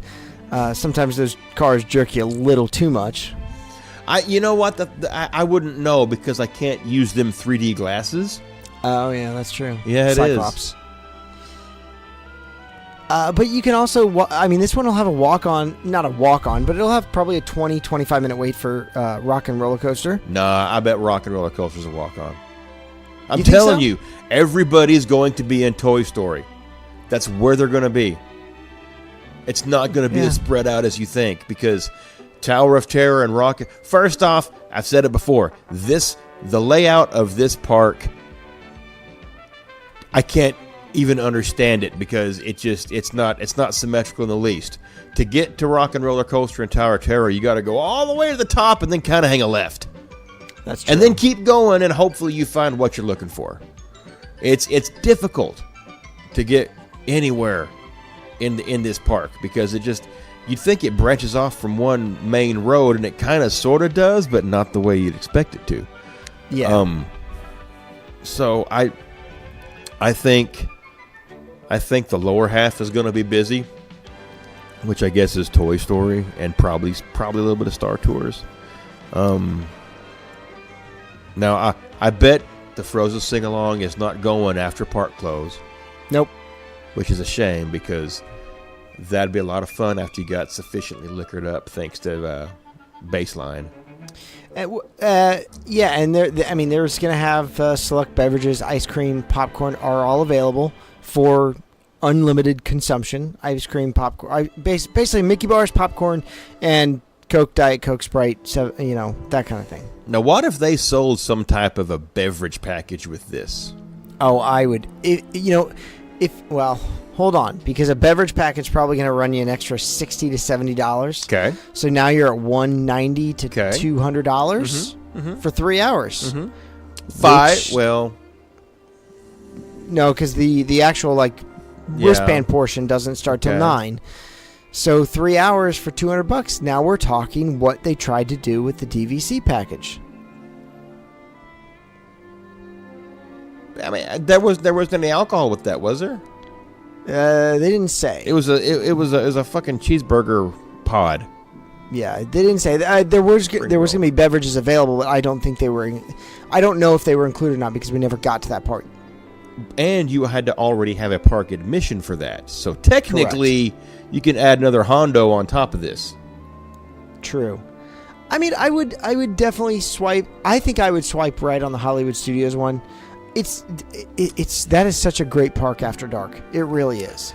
I 100% agree with you on that. We went and did sci-fi last time on our family trip, and we had a late reservation at 8 o'clock, and we were done eating. The park was closed, and basically nobody was there, and we got to walk out to all the neon and all the lights, and the streets were wet, and there was nobody else in the park, and we just got to take our time walking up the streets and just appreciate it with no we didn't have to rush or hurry to be anywhere, and the park was absolutely beautiful. Unfortunately, all the PhotoPass photographers were also gone, and we weren't smart enough to use our phones to take a photograph because we were still kind of tired and wanted to get out of there. But yeah, it was it is a beautiful park at night. I think I would swipe right on this just because, even emo girls need love. Yeah, I would swipe right on this one. All right, the last one of the theme parks is the Disney After Hours, Disney's Animal Kingdom. Nature Glows in the Dark is the actual name of this thing. Terrible naming, by the way. Some nature glows in the dark, Scott. Everything glows in the dark with a black light. The African Emperor Scorpion will glow in the dark with a black light. I have one as a pet, and they do that because under a full moon, they glow a little bit, and moths are attracted to that, as they are to any light source, and that allows them to just basically feast willy-nilly under the brighter moonlight. So, well, the more you know.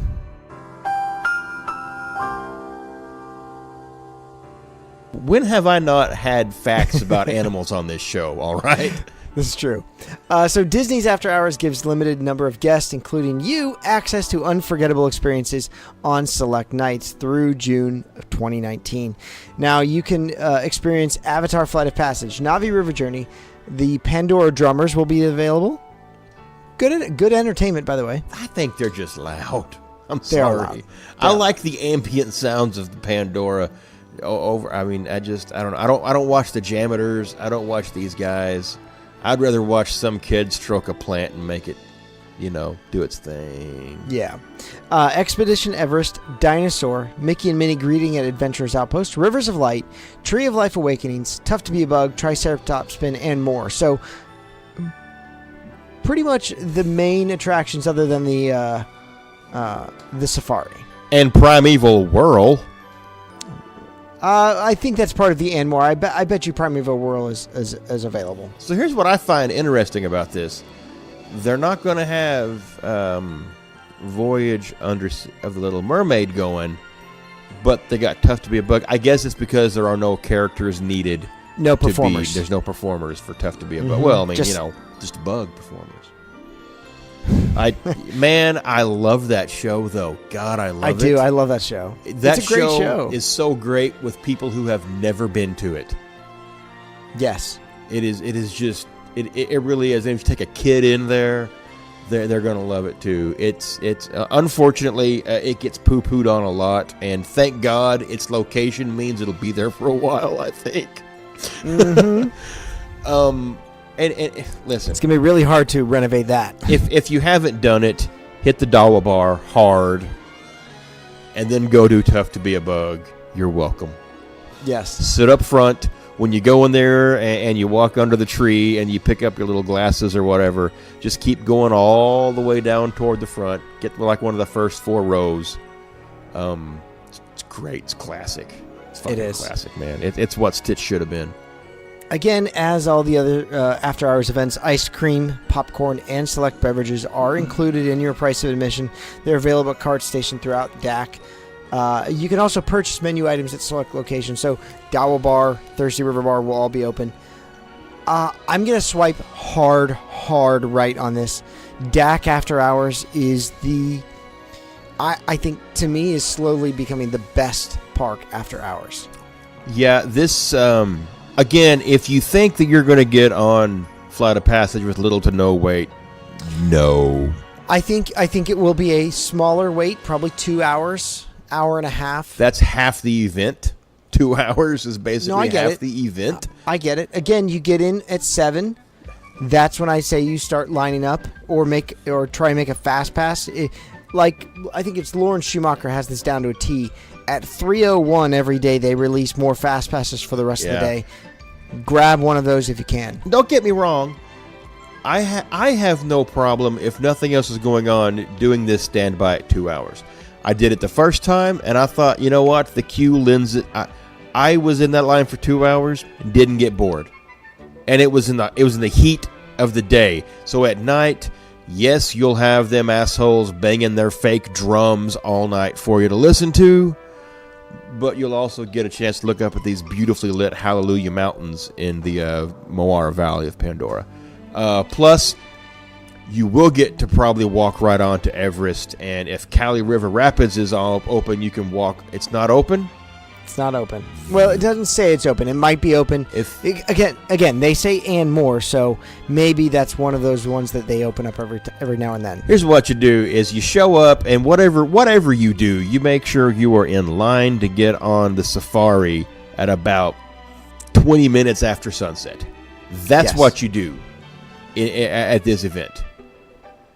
Because you will greatly appreciate Animal Kingdom of an evening time if you catch the safari about a half hour past sunset when there's still a little bit of twilight hanging on, but the animals haven't gone full nighttime and their fake sunset makes sense. It does. The fake sunset right about the time is perfect. So, Mikey, swipe left to right. I love me some Animal Kingdom, and I've loved it since day one, even when it was basically a half-day park. So I'm swiping right because it's tough to say it looks great at night. It does. Obviously, Pandora carries it. But Everest at night looks fantastic. The ride's fun at night because you can't see a damn thing, except the Yeti because he's, boogie nights. And even if I haven't caught Rivers of Life, whatever it's called, but the lighting around the water feature looks great as well. So it's a good looking park at night, and with the bulk of the attractions still being available for you to enjoy, do it. I mean, it's $125. You're still getting five hours. Yeah, 5 hours. 7. You can get in as early as 7, so 7 to 12. Yeah. So you're still getting 5 hours. It's going to cost you $15, $25 more than a standard ticket for that park. You don't get as much time, but you got way fewer people. Hard right. Swipey. Mm-hmm. Make it happen. Hit me up on my kick Is that what the kids say today on Tinder? Hit me I on my kick. don't I think that's where you send dirty videos to people. Yeah, I don't think so. But you will be able to enjoy some of the new fun stuff that's coming. The Harambe nighttime stuff.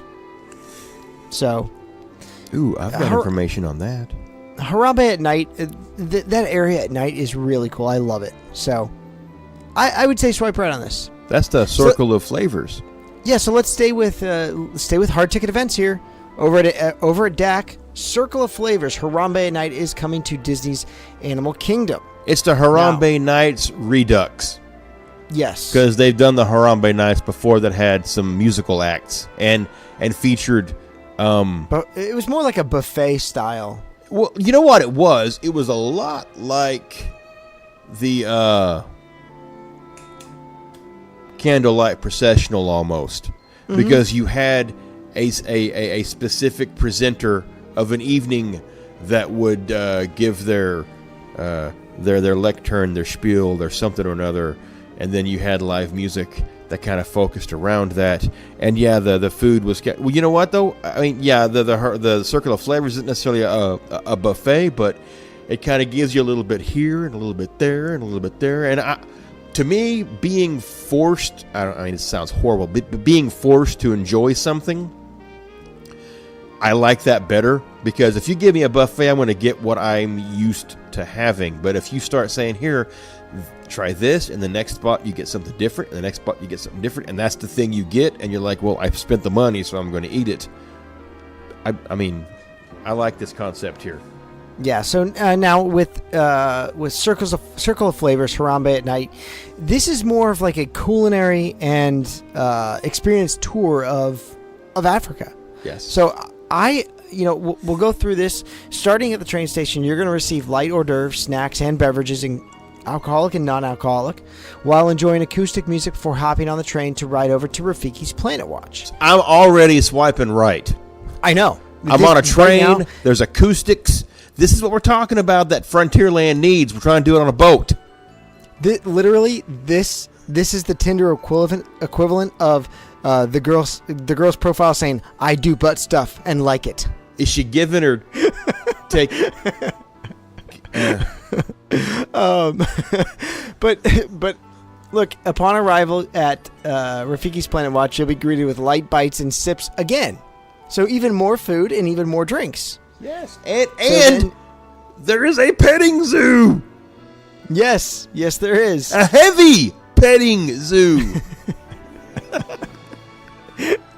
After hanging out in the train station, familiar friends such as Timon and Rafiki will be available for character greetings and fun interactive activities for all ages. Now, once you've finished over at Rafiki's Planet Watch, hop back on the train and get ready to venture over to Harambe Market for the main event. Now, throughout the marketplace, you will enjoy an array of sweet and savory dishes paired with unique beverages. I am so swiping right on this one. I have a reservation about... I mean, I assume you have a tour guide for this. You have to. That way, when you go to these different stops, they know to give you the foods. Yes, they guide you through it. And my only fear is that this stuff is going to be way pre-prepared a la Food and Wine, where they've just got a shitload of it under a heat lamp, waiting on you to show up. Oh, yeah. Which I know they would have to. And listen, the Spec Kitchen photographs of this stuff look great. This isn't, some chicken fried rice. These dishes look fantastic. Now, you do learn some education on this gastro adventure you're taking. Yeah. They will tell you about the big five, I guess. There's only 5 animals in Africa. Africa has elephants, rhinos, the Cape buffalo, leopards, and the host animal for this event is the lion. If he's the host animal, I need to get up moderately close with a lion. Like, I need like a 15-foot meet with the lion. I don't chain him, chain me, I'm not sure, but if that's my host animal, I need to see a lion, probably dangerously closer than I'd like to be, but still fairly safe. Do you get to taste these 5 animals? Absolutely. Maybe the buffalo. I think that's legal because it's a buffalo. I'll tell you what. Right now, I am looking at this, and it is available, and I am really close to hitting the confirm reservation. Yeah, there's a lot of good food. There's acoustic music. You get on a train twice. There's petting zoos. There's boozes. And you get sweets, you get savories, and you get a solid couple hours in the park with only people who have done this. So realistically, you're going to be seeing basically the same people. I don't know though. God, that's how many people can fit on that train, Scott? Oh, I want to say it's like 50 at a time. Okay, they're letting in way more than 50 for this event.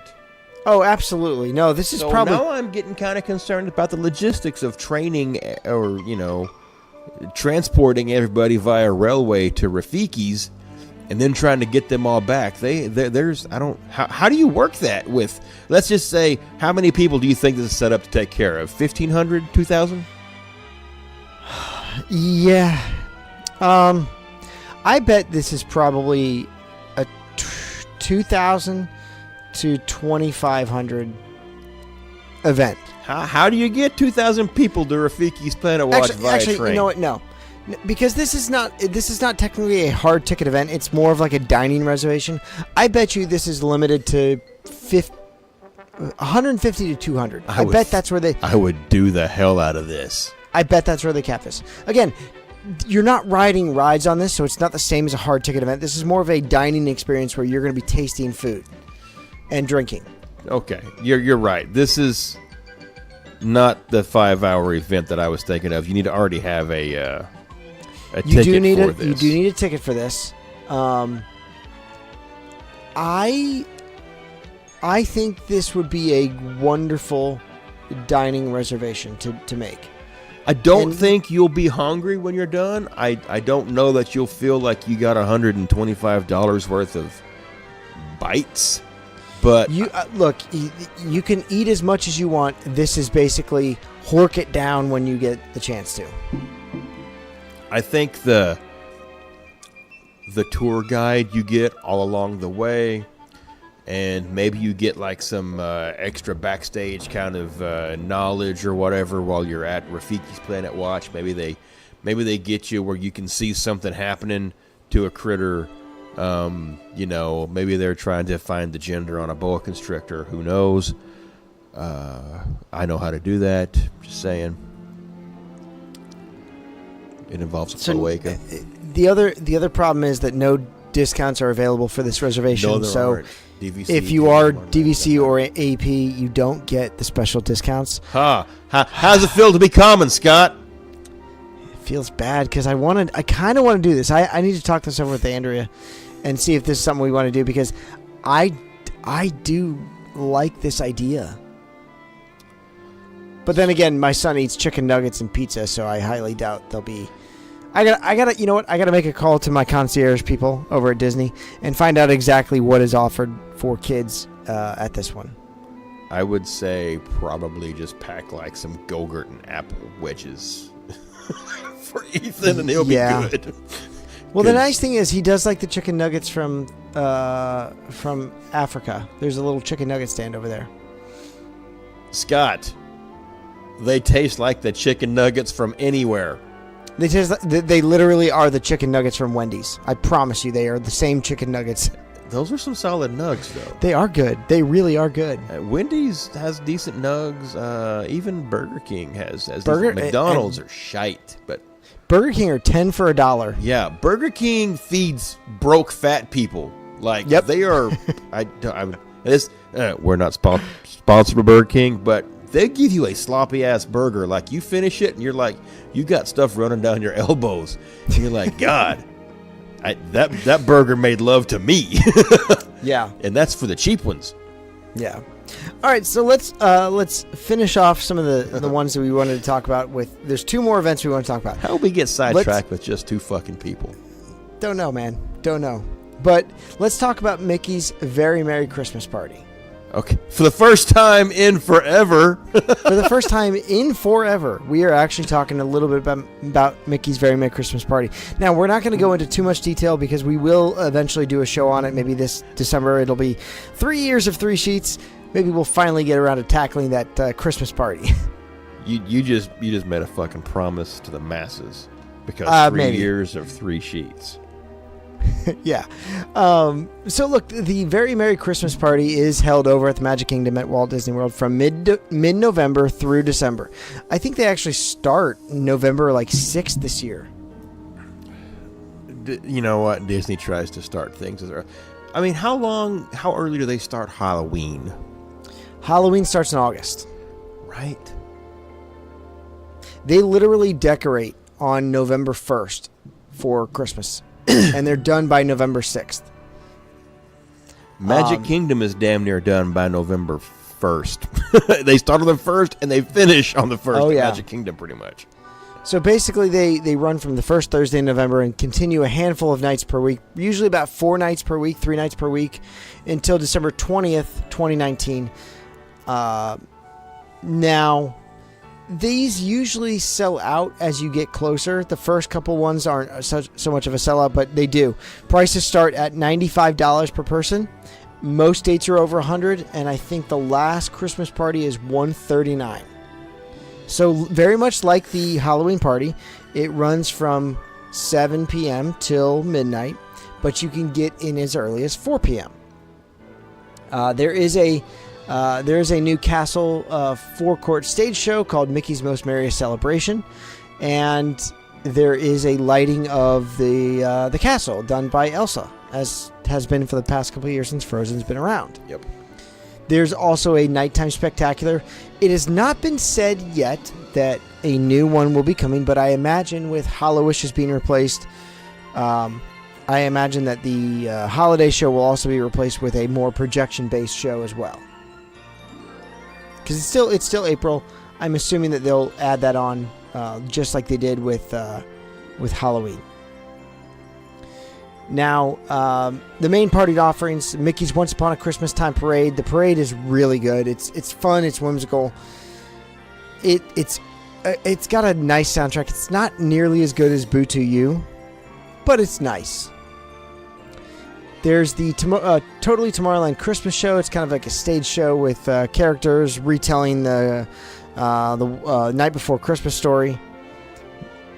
We talked about Mickey's Merriest Celebration, the stage show. The Reindeer Wranglers. The reindeer make an appearance in not just the parade, but also meet and greets. You can meet and greet the reindeer, which are classic Disney, but also classically creepy because they walk on their hind legs and prance around with their arms up in the air. So they're all Prancer. Yeah, they're all Prancer. No there are Vixens. no Vixens. There are character dance parties available over at Tomorrowland, Frontierland, and I believe Fantasyland. So Tomorrowland has the Incredibles, doesn't it? I believe. Isn't it yes, it does. Yeah. It does. Frozone. Yes, it's Frozone. Because he can get down. Marcellus knows what's up. Frozone. I love his little theme song from Incredibles too. It's kind of like Shaft a little bit. It's like, who's the cat who's always chill? Well, you got to listen to the soundtrack, man. I mean, yeah, I guess I've seen the movie once. I'm okay, I think. It's okay, but it it's an makes okay sense movie. for it to be Shaft because he was Shaft. he was Shaft. Yeah. They do have meet and greets with some characters dressed in their holiday attire, so you can meet the Fab Five in their Victorian era Christmas garb. Complimentary cookies and hot cocoa. Now, I have done the Christmas party. The hot cocoa that year tasted like watered down Swiss Miss. I can't imagine that it wouldn't, just because they're shooting for quantity, not quality at this. Yes. The It's not cookies good. are probably not nice and warm and soft and chewy. And They're soft and chewy, but they're not warm. yeah, well, I mean, they're soft and chewy like a grandma's vending machine cookie that never really has to bake. Yep. But I can eat my weight in cookies of any kind, and I'm heavy. They also have snow on Main Street. So at the end of the night, after the party, Main Street has snow. Isn't it really just Snope? It's Snope. Spoiler alert, if you don't want to know how the magic is made, it is basically Dawn that has been shot into a air compressor cannon and then fanned out above Main Street. You can see the fans blowing the snow. It's the same snow they used to do over at Osborne Lights in Hollywood Studios. Now, I'm sure it looks cool and might even make for a really neat photograph in front of the castle. Oh, definitely. Definitely does. But And then they also have fireworks holiday dessert party over at the Tomorrowland Terrace. That's an extra charge on top of this extra charge, on top of the extra charge. And then also Tony's Merriest Town Square Party, which is also extra charge. Mikey, you've never done the Christmas party. I have not. It's made my short list a couple times because Jingle Cruise. Jingle Cruise is cool. And it just, Halloween and Christmas both just make you feel warm. It's Florida, I get it, whatever, shut up. But you just, like, Halloween is just like you remember being a kid and dressing up and going to strangers' houses and hoping they give you candy. Sometimes they give you a banana because, you got there early and they're just a single dude. And sometimes they're like, here's some 50 cents, and it's in pennies. But it was just like walking around and getting shit from people. And then Christmas is not having to walk around and still getting shit from people. So I think Halloween and Christmas just want you to get shit from people, and Disney, you pay a lot to go there. It's nice to get some shit from people when you do go. So I'm going to have to swipe right because I want to do it. I don't think it's going to replace Not So Scary on my list. But then again, going to some of those extra stuff, Not So Scary has one stage that they're doing shows on. The Halloween or the Christmas party has shows going in the various lands of the park, kind of. I mean, Tomorrowland, Frontierland, and stuff like that. And really, Christmas carols just make you happy. I mean, they make you feel like cinnamon taste, Scott. Yep. Look, having done this, okay, I'm going to call this my one-night stand. You do this once, and then I think I would be done with it. I wouldn't call her back in the morning. You call her a You're going to give a fake number. I'm going to give a fake number. You're going to give her Three Sheets hotline. I am. I'm gonna call her a cab at night. She's not staying for breakfast. It's gonna be a fun time, but it's not something I'm going back to. So this is a swipe right once and then swipe left every time after that. And you ghost her and you give her the fake number, and you hope you don't run into her at the supermarket. That number is 407-906-4698. That's the number you give her. And that's kind of harsh to not even get her breakfast the next morning. I mean, she did put up with you for a night. Well, you know what? It's worth it. I'm worth it. I'd at least, I'm a breakfast kind of guy.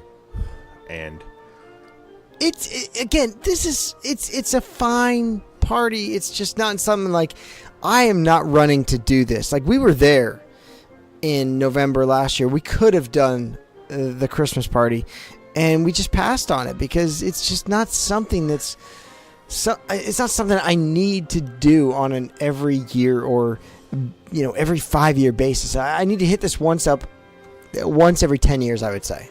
I think I'm for good. me, I'm good until 2024. We looked at doing Disney at Christmas to get away from having to spread ourselves between 3 different families, here where I live, and just be like, you know what, this Christmas we're just gonna do it our own and not have to mess with going here and then going there and dealing with the stress and the headaches. We're just going out of town this Christmas, and we thought about going to Disney then, and then we, as an afterthought, we thought about the party. I think the problem is the party is an afterthought. Well, we're already in Disney while it's a thing. You know, you're not making plans to attend this. You're making plans and then attending this, I think. Yeah. The problem I have with Christmas time in Disney is it's Christmas time all over Disney. And you can enjoy some fun stuff over at Epcot. Mm-hmm. DAC, Hollywood Studios. Hollywood Studios this year at Christmas time was amazing because it transported you to like the good old-fashioned Christmas of the 40s and 50s with, you know, Dean Martin and Frank Sinatra singing Christmas carols. And Red Ryder BB guns. And Red Ryder BB guns. So I'd say you swipe right on this once, have her over, give her a good time, and then give her the 3 Sheets hotline number. In fact, I'm going to make a recommendation. If you're at a bar, if you're single at a bar, and someone asks for your number, or if you're married at a bar and someone asks for your number, give them our 3 Sheets hotline number. We've been asking for 2 years on that. I know. Because I am, if you do the one night stand, give them the 3 Sheets hotline number. Everybody has a scratch that needs to be itch, or an itch that needs to be scratched. I don't know what you're into, but if just give them that number, because God, how amazing it would be for us to check the voicemail the morning after. And Todd's trying to figure out what the hell this is. Hey, girl. Yeah. I'm not sure if this is the number you gave me, but I definitely want to see you again. It was awesome. And I think I've still got your toothbrush in my ass. Yeah. Because Todd's into some kinky shit. Just ask Maria. Look, going into our last hard ticket event, Mikey, something that you're going to be doing this September. Something that we came up with way back on episode 49. The H2O Glow Nights over at Typhoon Lagoon, a.k.a. Adam's Partysaurus Rex. It's Partysaurus Rex. I mean, it's kind of an after-hours, late-night hard ticket event at a water park. And, you know, it looks like they promise it to kind of look like a Disney-fied rave. I would say.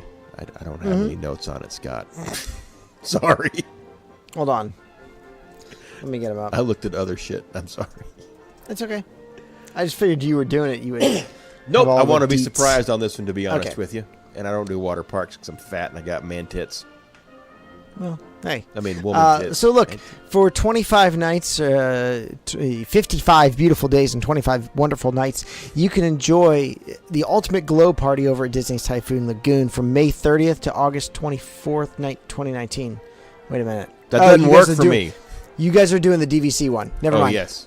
So, but anyways, they are continuing this for DVC later on as well. So the one Mikey's doing is the DVC edition. I'm not But DVC. if you are non-DVC, if you're just a commoner, you can check out Partysaurus Rex in June, July, and August from 8 p.m. to 11 p.m. Guests with tickets can get in early, so you can get in as early as 6 p.m. And you can see the water park in a whole new light.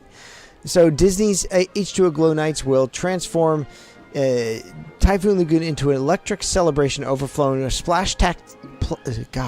splash-tastic surprises. Disney's puns on this one are criminal. Are they smooth? Smooth criminal, yes. Now, along with shorter wait times for popular water slides, you can look forward to a DJ-hosted dance party on the sandy beaches of the surf pool.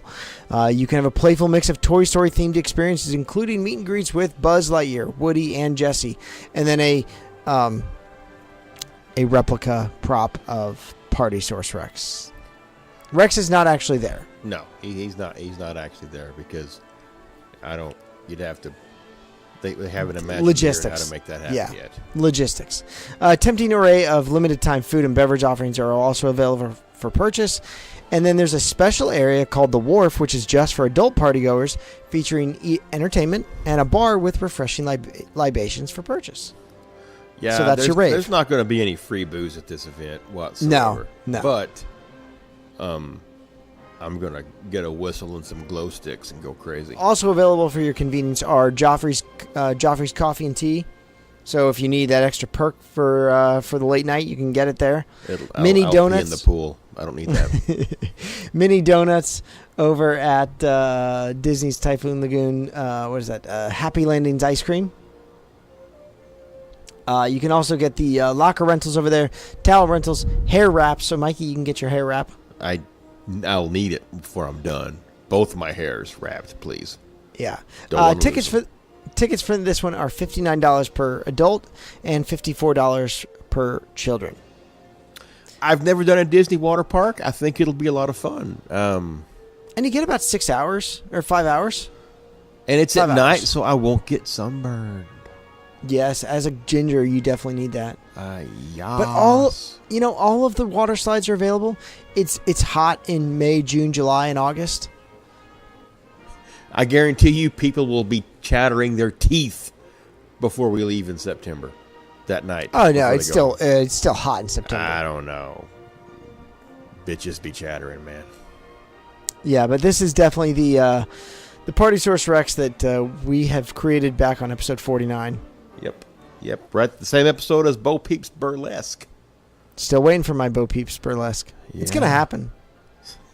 Wait for Downtown Disney.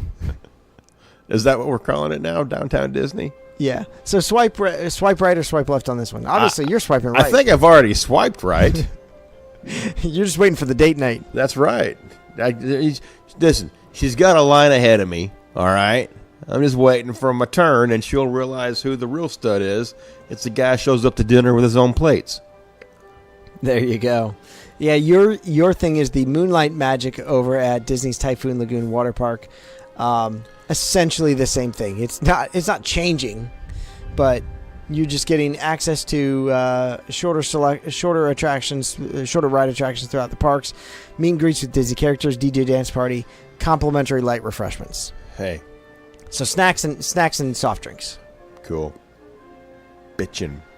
Yep, September 18th and Wednesday, October 16th.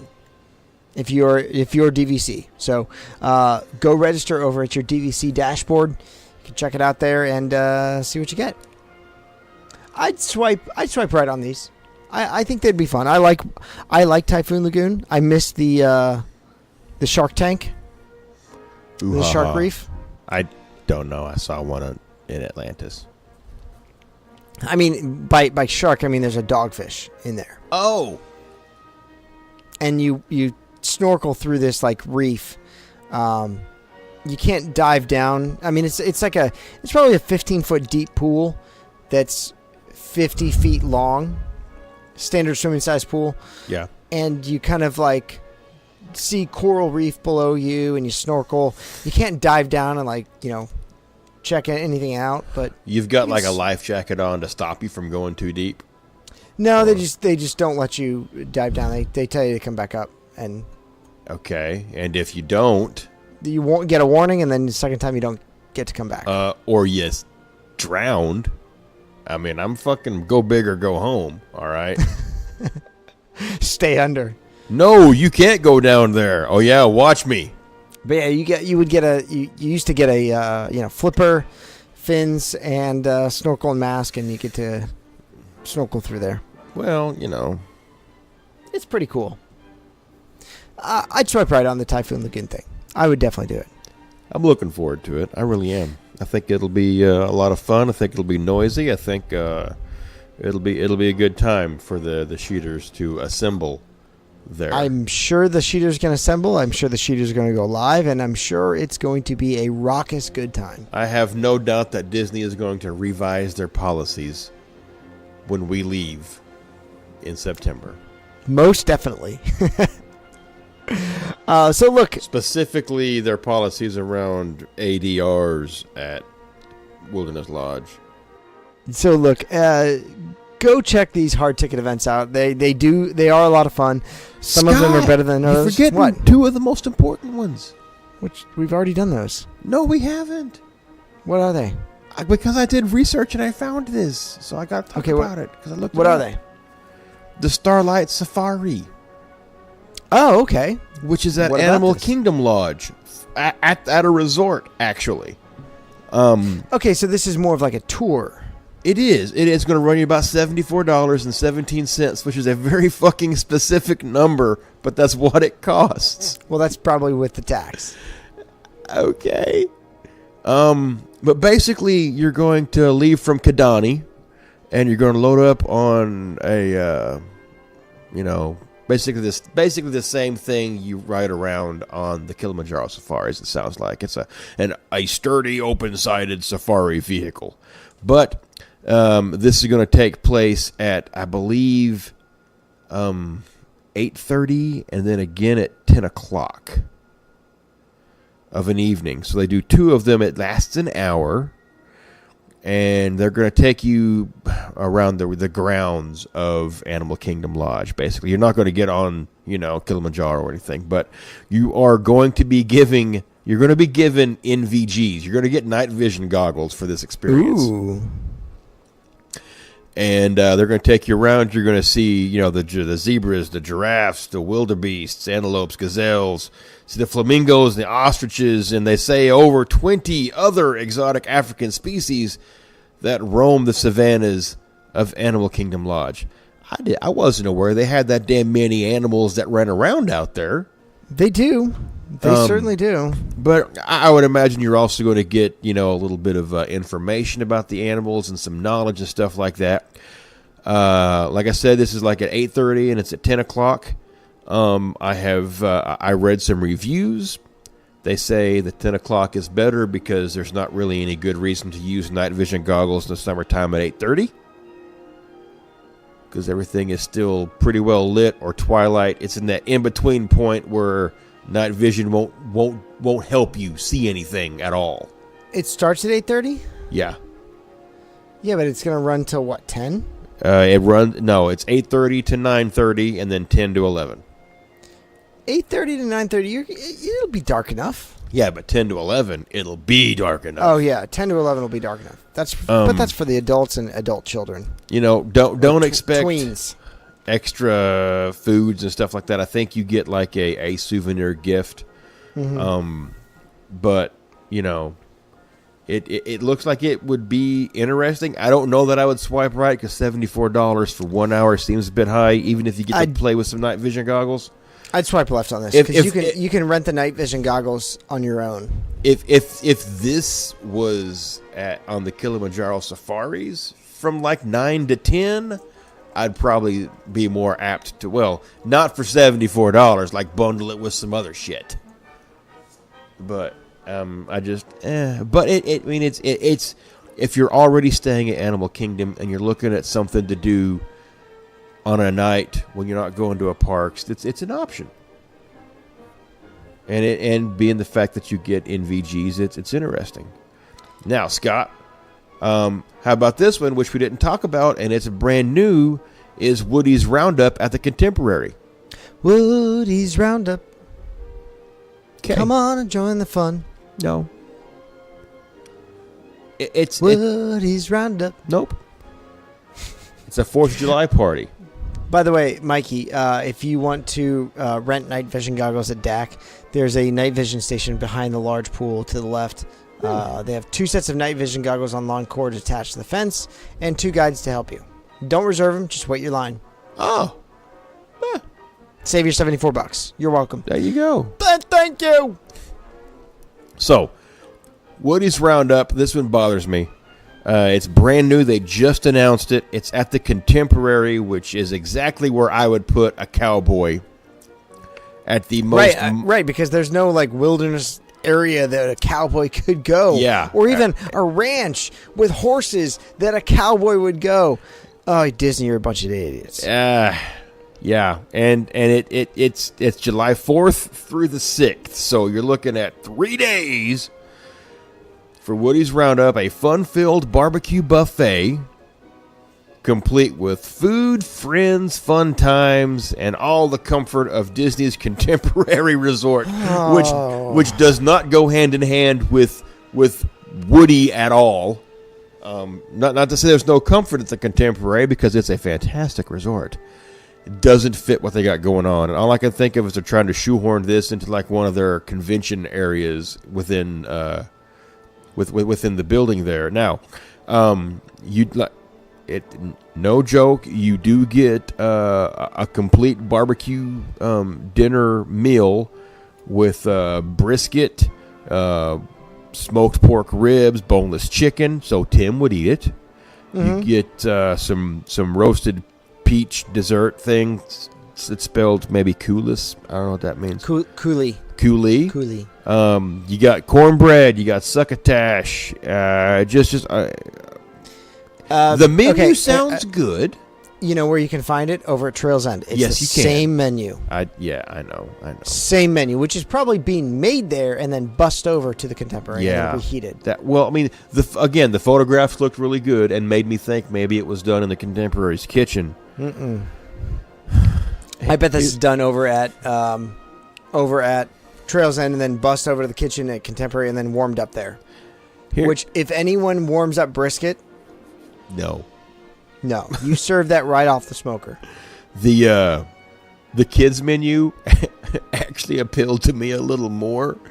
Yeah, I mean, because you got Mickey-roni and cheese, you got chicken fingers, and you got potato barrels, and I'm thinking potato barrels are a lot like tater tots. They are tater tots, and I can eat a shitload of tater tots. Fun fact: tater tot is trademarked by the Ore-Ida Corporation, so you can't actually call them tater tots.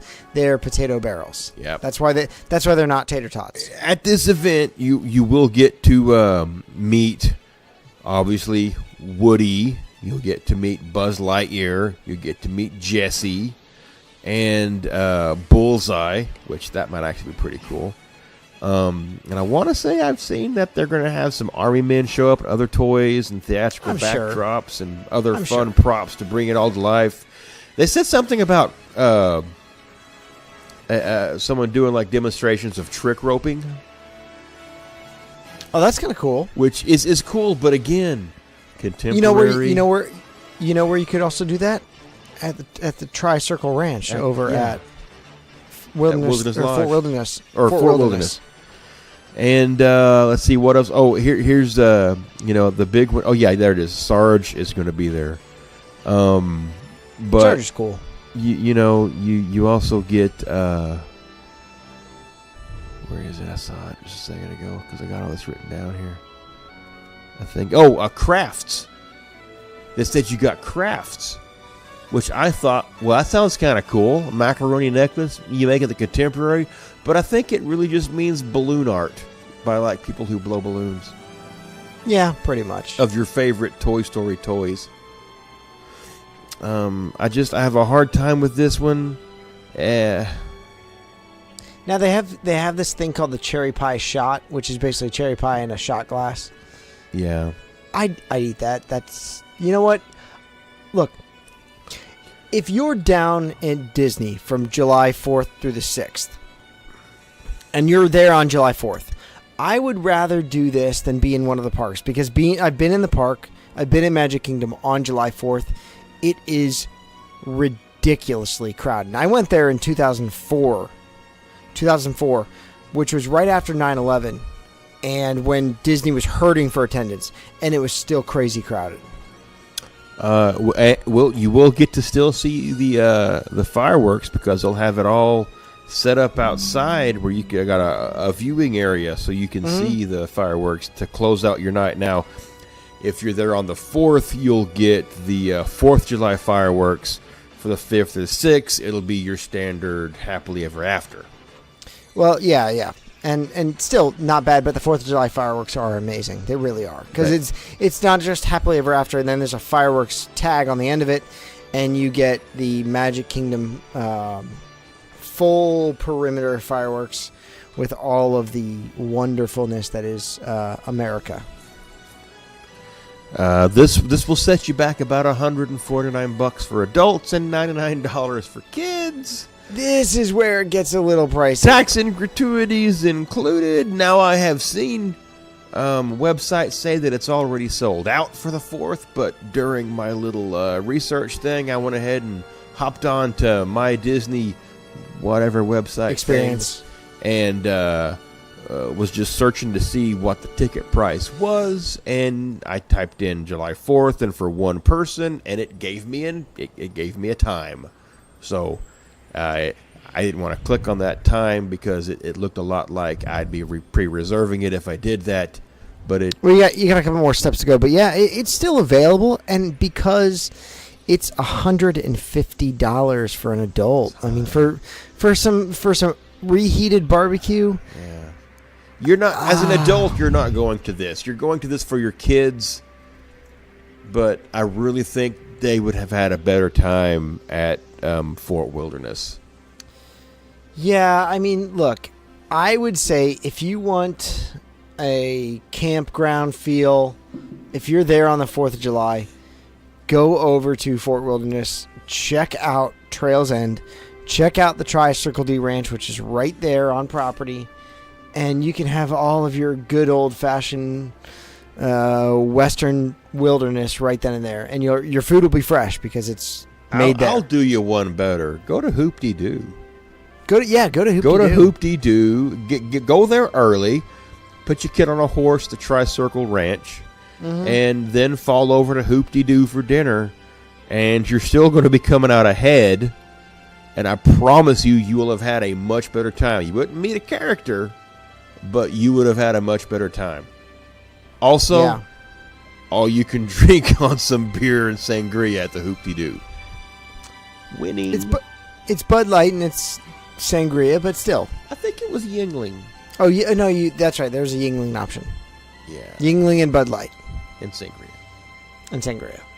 Look, again, Hoop-de-Doo, Trails End. Trails End will run you $30 plus tax and gratuity. And you're going to get not just all of the stuff that you would get over there, but you also get chili, peel and eat shrimp, fried chicken, and fried chicken's always good.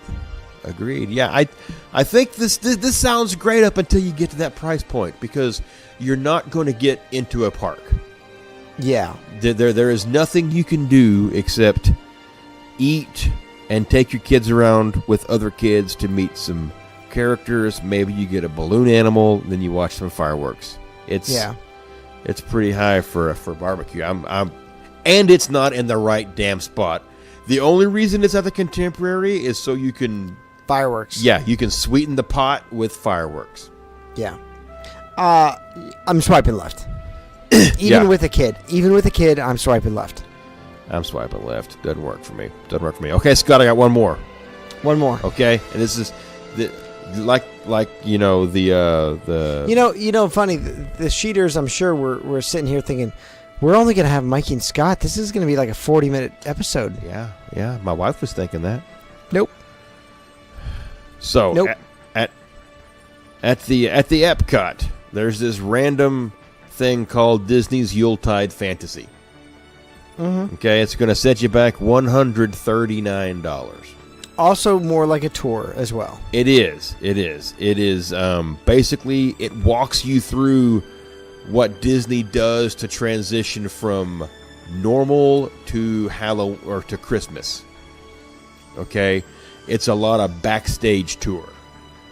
You get to see some of the logistics involved with making it look like winter in certain areas of the Disney World Resort. It may not always be exclusive to Epcot, because there is a bus that takes you around to various places. The bus will have water and snacks on it. You do get to go. See, I've actually done the ring tour around the back of Epcot. Yeah, I've had that pleasure a couple of times. For one, in some cast member's car, and two, on a bus going to the Living Seas or the Coral Reef private dining area when we had my friend Chelsea's and Bob's engagement party. Well, I mean, rehearsal dinner. It was rehearsal dinner. This one takes you as far away as Disney Springs. Oh. Okay, so it's not just limited to Epcot and the backstage of Epcot. So you'll get to see where they keep a lot of the decorations at Epcot. There is no photographs allowed because you are backstage. There are a few spots that they have staged where you can let a cast member take a photo of you with your phone, but they won't just let you snap photos willy-nilly. You get to see how the floral department creates these sprays and the floral art that they use throughout the parks. That you get to see how they're laying things out at Epcot and stuff like that, and you'll actually get a chance to go to Disney Springs and meet a culinary artist from Emirates, and you'll get to create a few edible treats on your own with them, similar to what Tim and Adam did on episode number... that was... It's early. I'm thinking like 12, 13, 14, something like that. It's 13A and B. So you won't make the full, you can't make the full cake like they did, but you'll get to make like 3 or 4 cute little treats and meet one of Disney's culinary artists. It's like a 3.5-hour tour. There's actually a lot going on with it. If you're interested in some of the behind-the-scenes stuff about how Disney transforms from Halloween or fall, autumn to winter, in specifically Epcot, and then Disney Springs a little bit, some other places. I mean, it's definitely an interesting tour. It's a little on the higher end for a lot of what we've talked about because again, you're not really going into a park, but it is something that not everybody else is going to get to do, and it's going to be limited to a small group that you get to experience this with. I would swipe right on it. All right, so this one you get to make a Mickey dome, not the dome cake that Tim and Adam made on episode 13A and B. Hey, but you get to make a small Mickey dome. There may be a Rice Krispie treat involved. All right. All right. Well, there's 3 things. There's a Rice Krispie treat, a Mickey dome, and then a macaron. And I get to eat them. Yeah, you get to eat them, but they're fancified.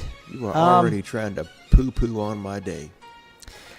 All right. 3.5 hours at Disney during the daytime.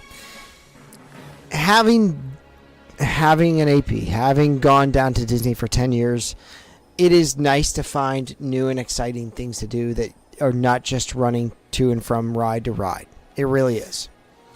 I would swipe right on this because I think it would be a fun way to learn a little bit of backstage magic. Now, right now, I am swiping left on it because my 5-year-old is not going to be interested in this whatsoever. But when he's, say, 13, 14, 15, and we have, like, middle teens or even late teens, I'd swipe right. I think a 13-year-old kid, 10-year-old kid would start to enjoy this. I think you kids have to be about 10 to enjoy it. I think the big draw is anything that you can attach the backstage to when it comes to Disney. People want to see what's behind the curtain. Of course. And my experience with Disney's backstage involves going through the wrong door, trying to find the GM lounge above Test Track, and basically absolutely just smooth trespassing with 2 other dudes, just walking around. And the one cast member was like, I don't know where that is, and threw her hands up like, maybe you're supposed to be here, but it's above my pay grade to try to stop you. You know what? I don't care. I didn't see you. I mean, it's not like I commandeered a golf cart and a piece of pipe and took some dude out, okay? So yeah. I think or not like you climbed a pyramid. Right? I've never climbed a pyramid. I've also never climbed on a Moroccan dick. That's not true. I didn't see the visa papers, so I cannot confirm nor deny that he was from Morocco. There was a fez involved. I've never been to Belize. I think I would swipe right on this if I have a kid who is of age to do this. Again, 3-hour tour, walking and through prop departments, doing some cake decorating, doing some pastry decorating. You definitely have to be a little bit older for this. This is not for young kids. Yeah, I wish it had a little a little booze at least one point during this. I mean, you're starting me out in that. Champagne at Amaret's should be included. I would even take a sparkling wine. Yeah, a glass of Prosecco. What you said. Prosecco's cheap. I thought that was a kind of cheese or meat. No, wrapped in Prosecco cheese. is Italian champagne. Okay. I'm thinking prosciutto. Prosciutto is a kind of meat. Why they got to make them sound the same? What the fuck you doing, Italy? It's Italian. It all sounds the same. I know. Leave the gun. Parcheesi. Take the cannoli. Pancetta? Pancetta. Yeah. That's Isn't it all. like That's also intestines? prosciutto, but in thicker and chunk form. What the hell, man? What the hell? All right, look. Just call it bacon. We encourage you to go over to Disney, check out all of these extra hard ticket events, and let us know. Go over to our Facebook group, facebook.com/groups/3sheets, and check out what they are like. And certainly let us know if you've done some of these. If you've done these hard ticket events, give us your review of those on the Facebook group so that other cheaters like you can make that determination of whether or not they want to do it, whether or not they think it's a good deal for them. Share some photos. Share some photos. Pictures. Yeah, we love photos. We love to see what goes on in your own personal tours of the parks. Oh, God. I'm glad you said of the parks. Yeah, right? So look, go over to our Facebook group, facebook.com/groups/3sheets. If you are not yet a member, ask to join. We don't bite hard. We don't leave marks because Yeah. no one wants to explain those when they go to work on Monday. No, not at all.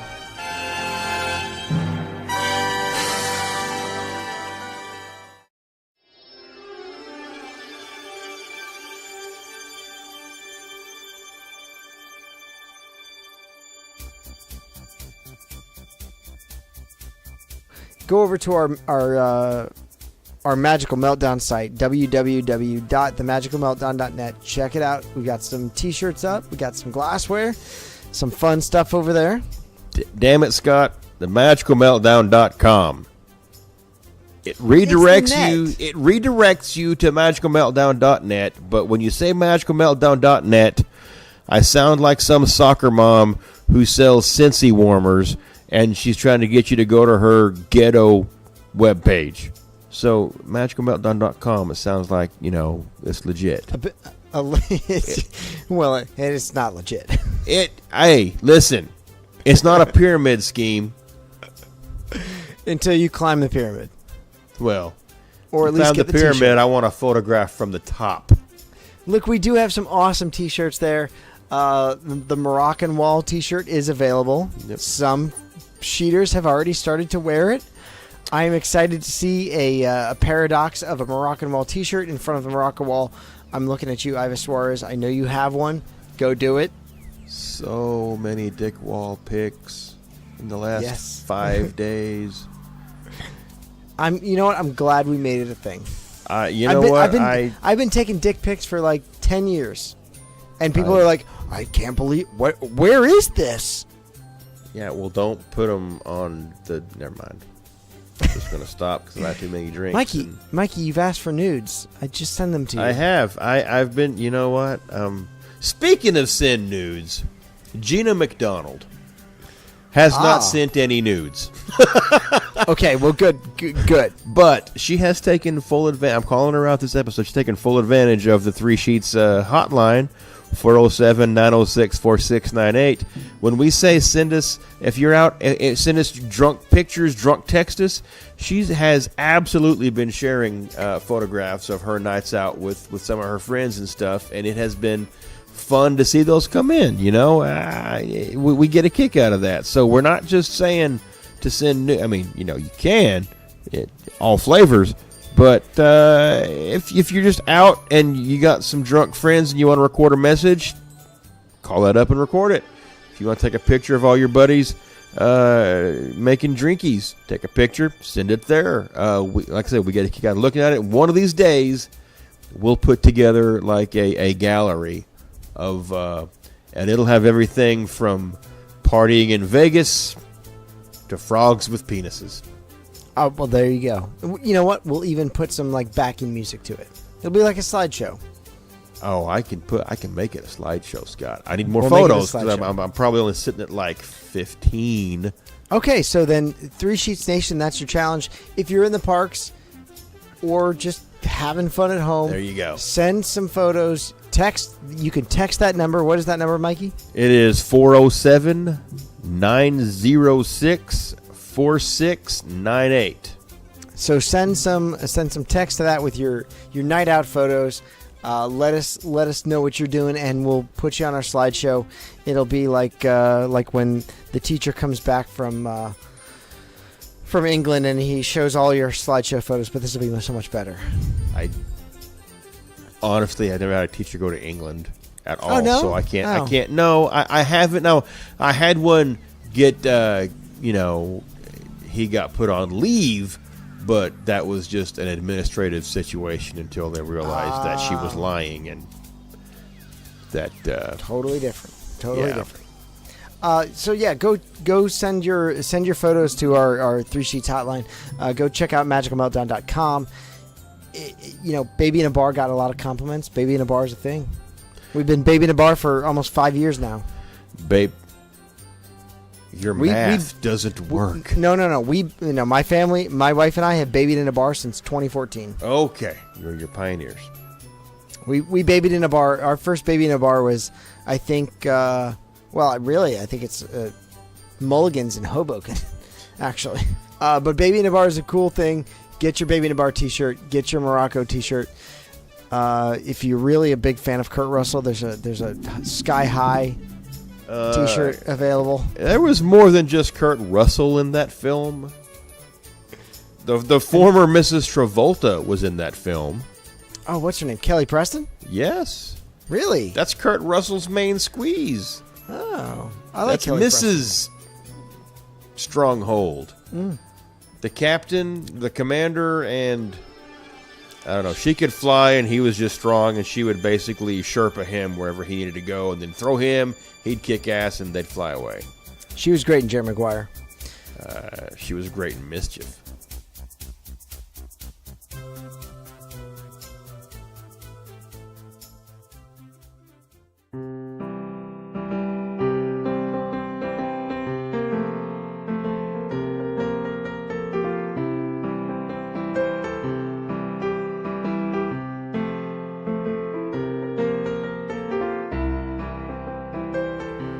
So, Mikey, as we finish up, give me some closing remarks tonight.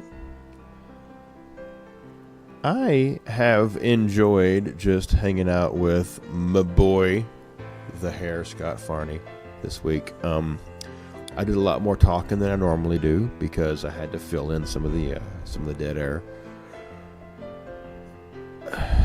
I'd rather be in Disney. Look, Andrew and I were talking about it. I am not jealous at all. I am so jealous. I look up and I see everybody else on my Disney cruise except me and my wife. And they're all sharing a car at Sci-Fi.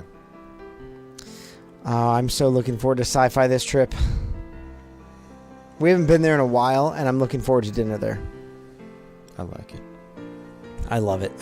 I actually have the audio track for that movie on my phone. You don't even have to get a car. You can get a picnic table. Oh, that would be awesome. And it's still just as much fun. I would love a picnic table instead of a car. Yep. So look, we miss our brothers. They are down there in Disney. They're having a grand one old time. They're assholes. The whole lot of them. Yeah, they are. They are. But you know what, Mikey? I'll say this. There were like 14 sheeters at the Tambu Lounge tonight. Every one of them had a Lapu Lapu, including Mr. Clifford. Well, he's never said it was a bad drink, but his No. preference is something that's a floor lower. True, but he also has drank 4 Lapu Lapus at one time. And we've seen the video, and he did not look well. No, Look, on that video, Stephanie says that he's going to go take a nap, and I'm sure he napped pretty darn hard. He tried to share his drink with his toddler. No, I think his toddler tried to share the drink with himself. No, I think his toddler was like, Daddy, you've had enough. Give me. Let me finish this off for you. Yes.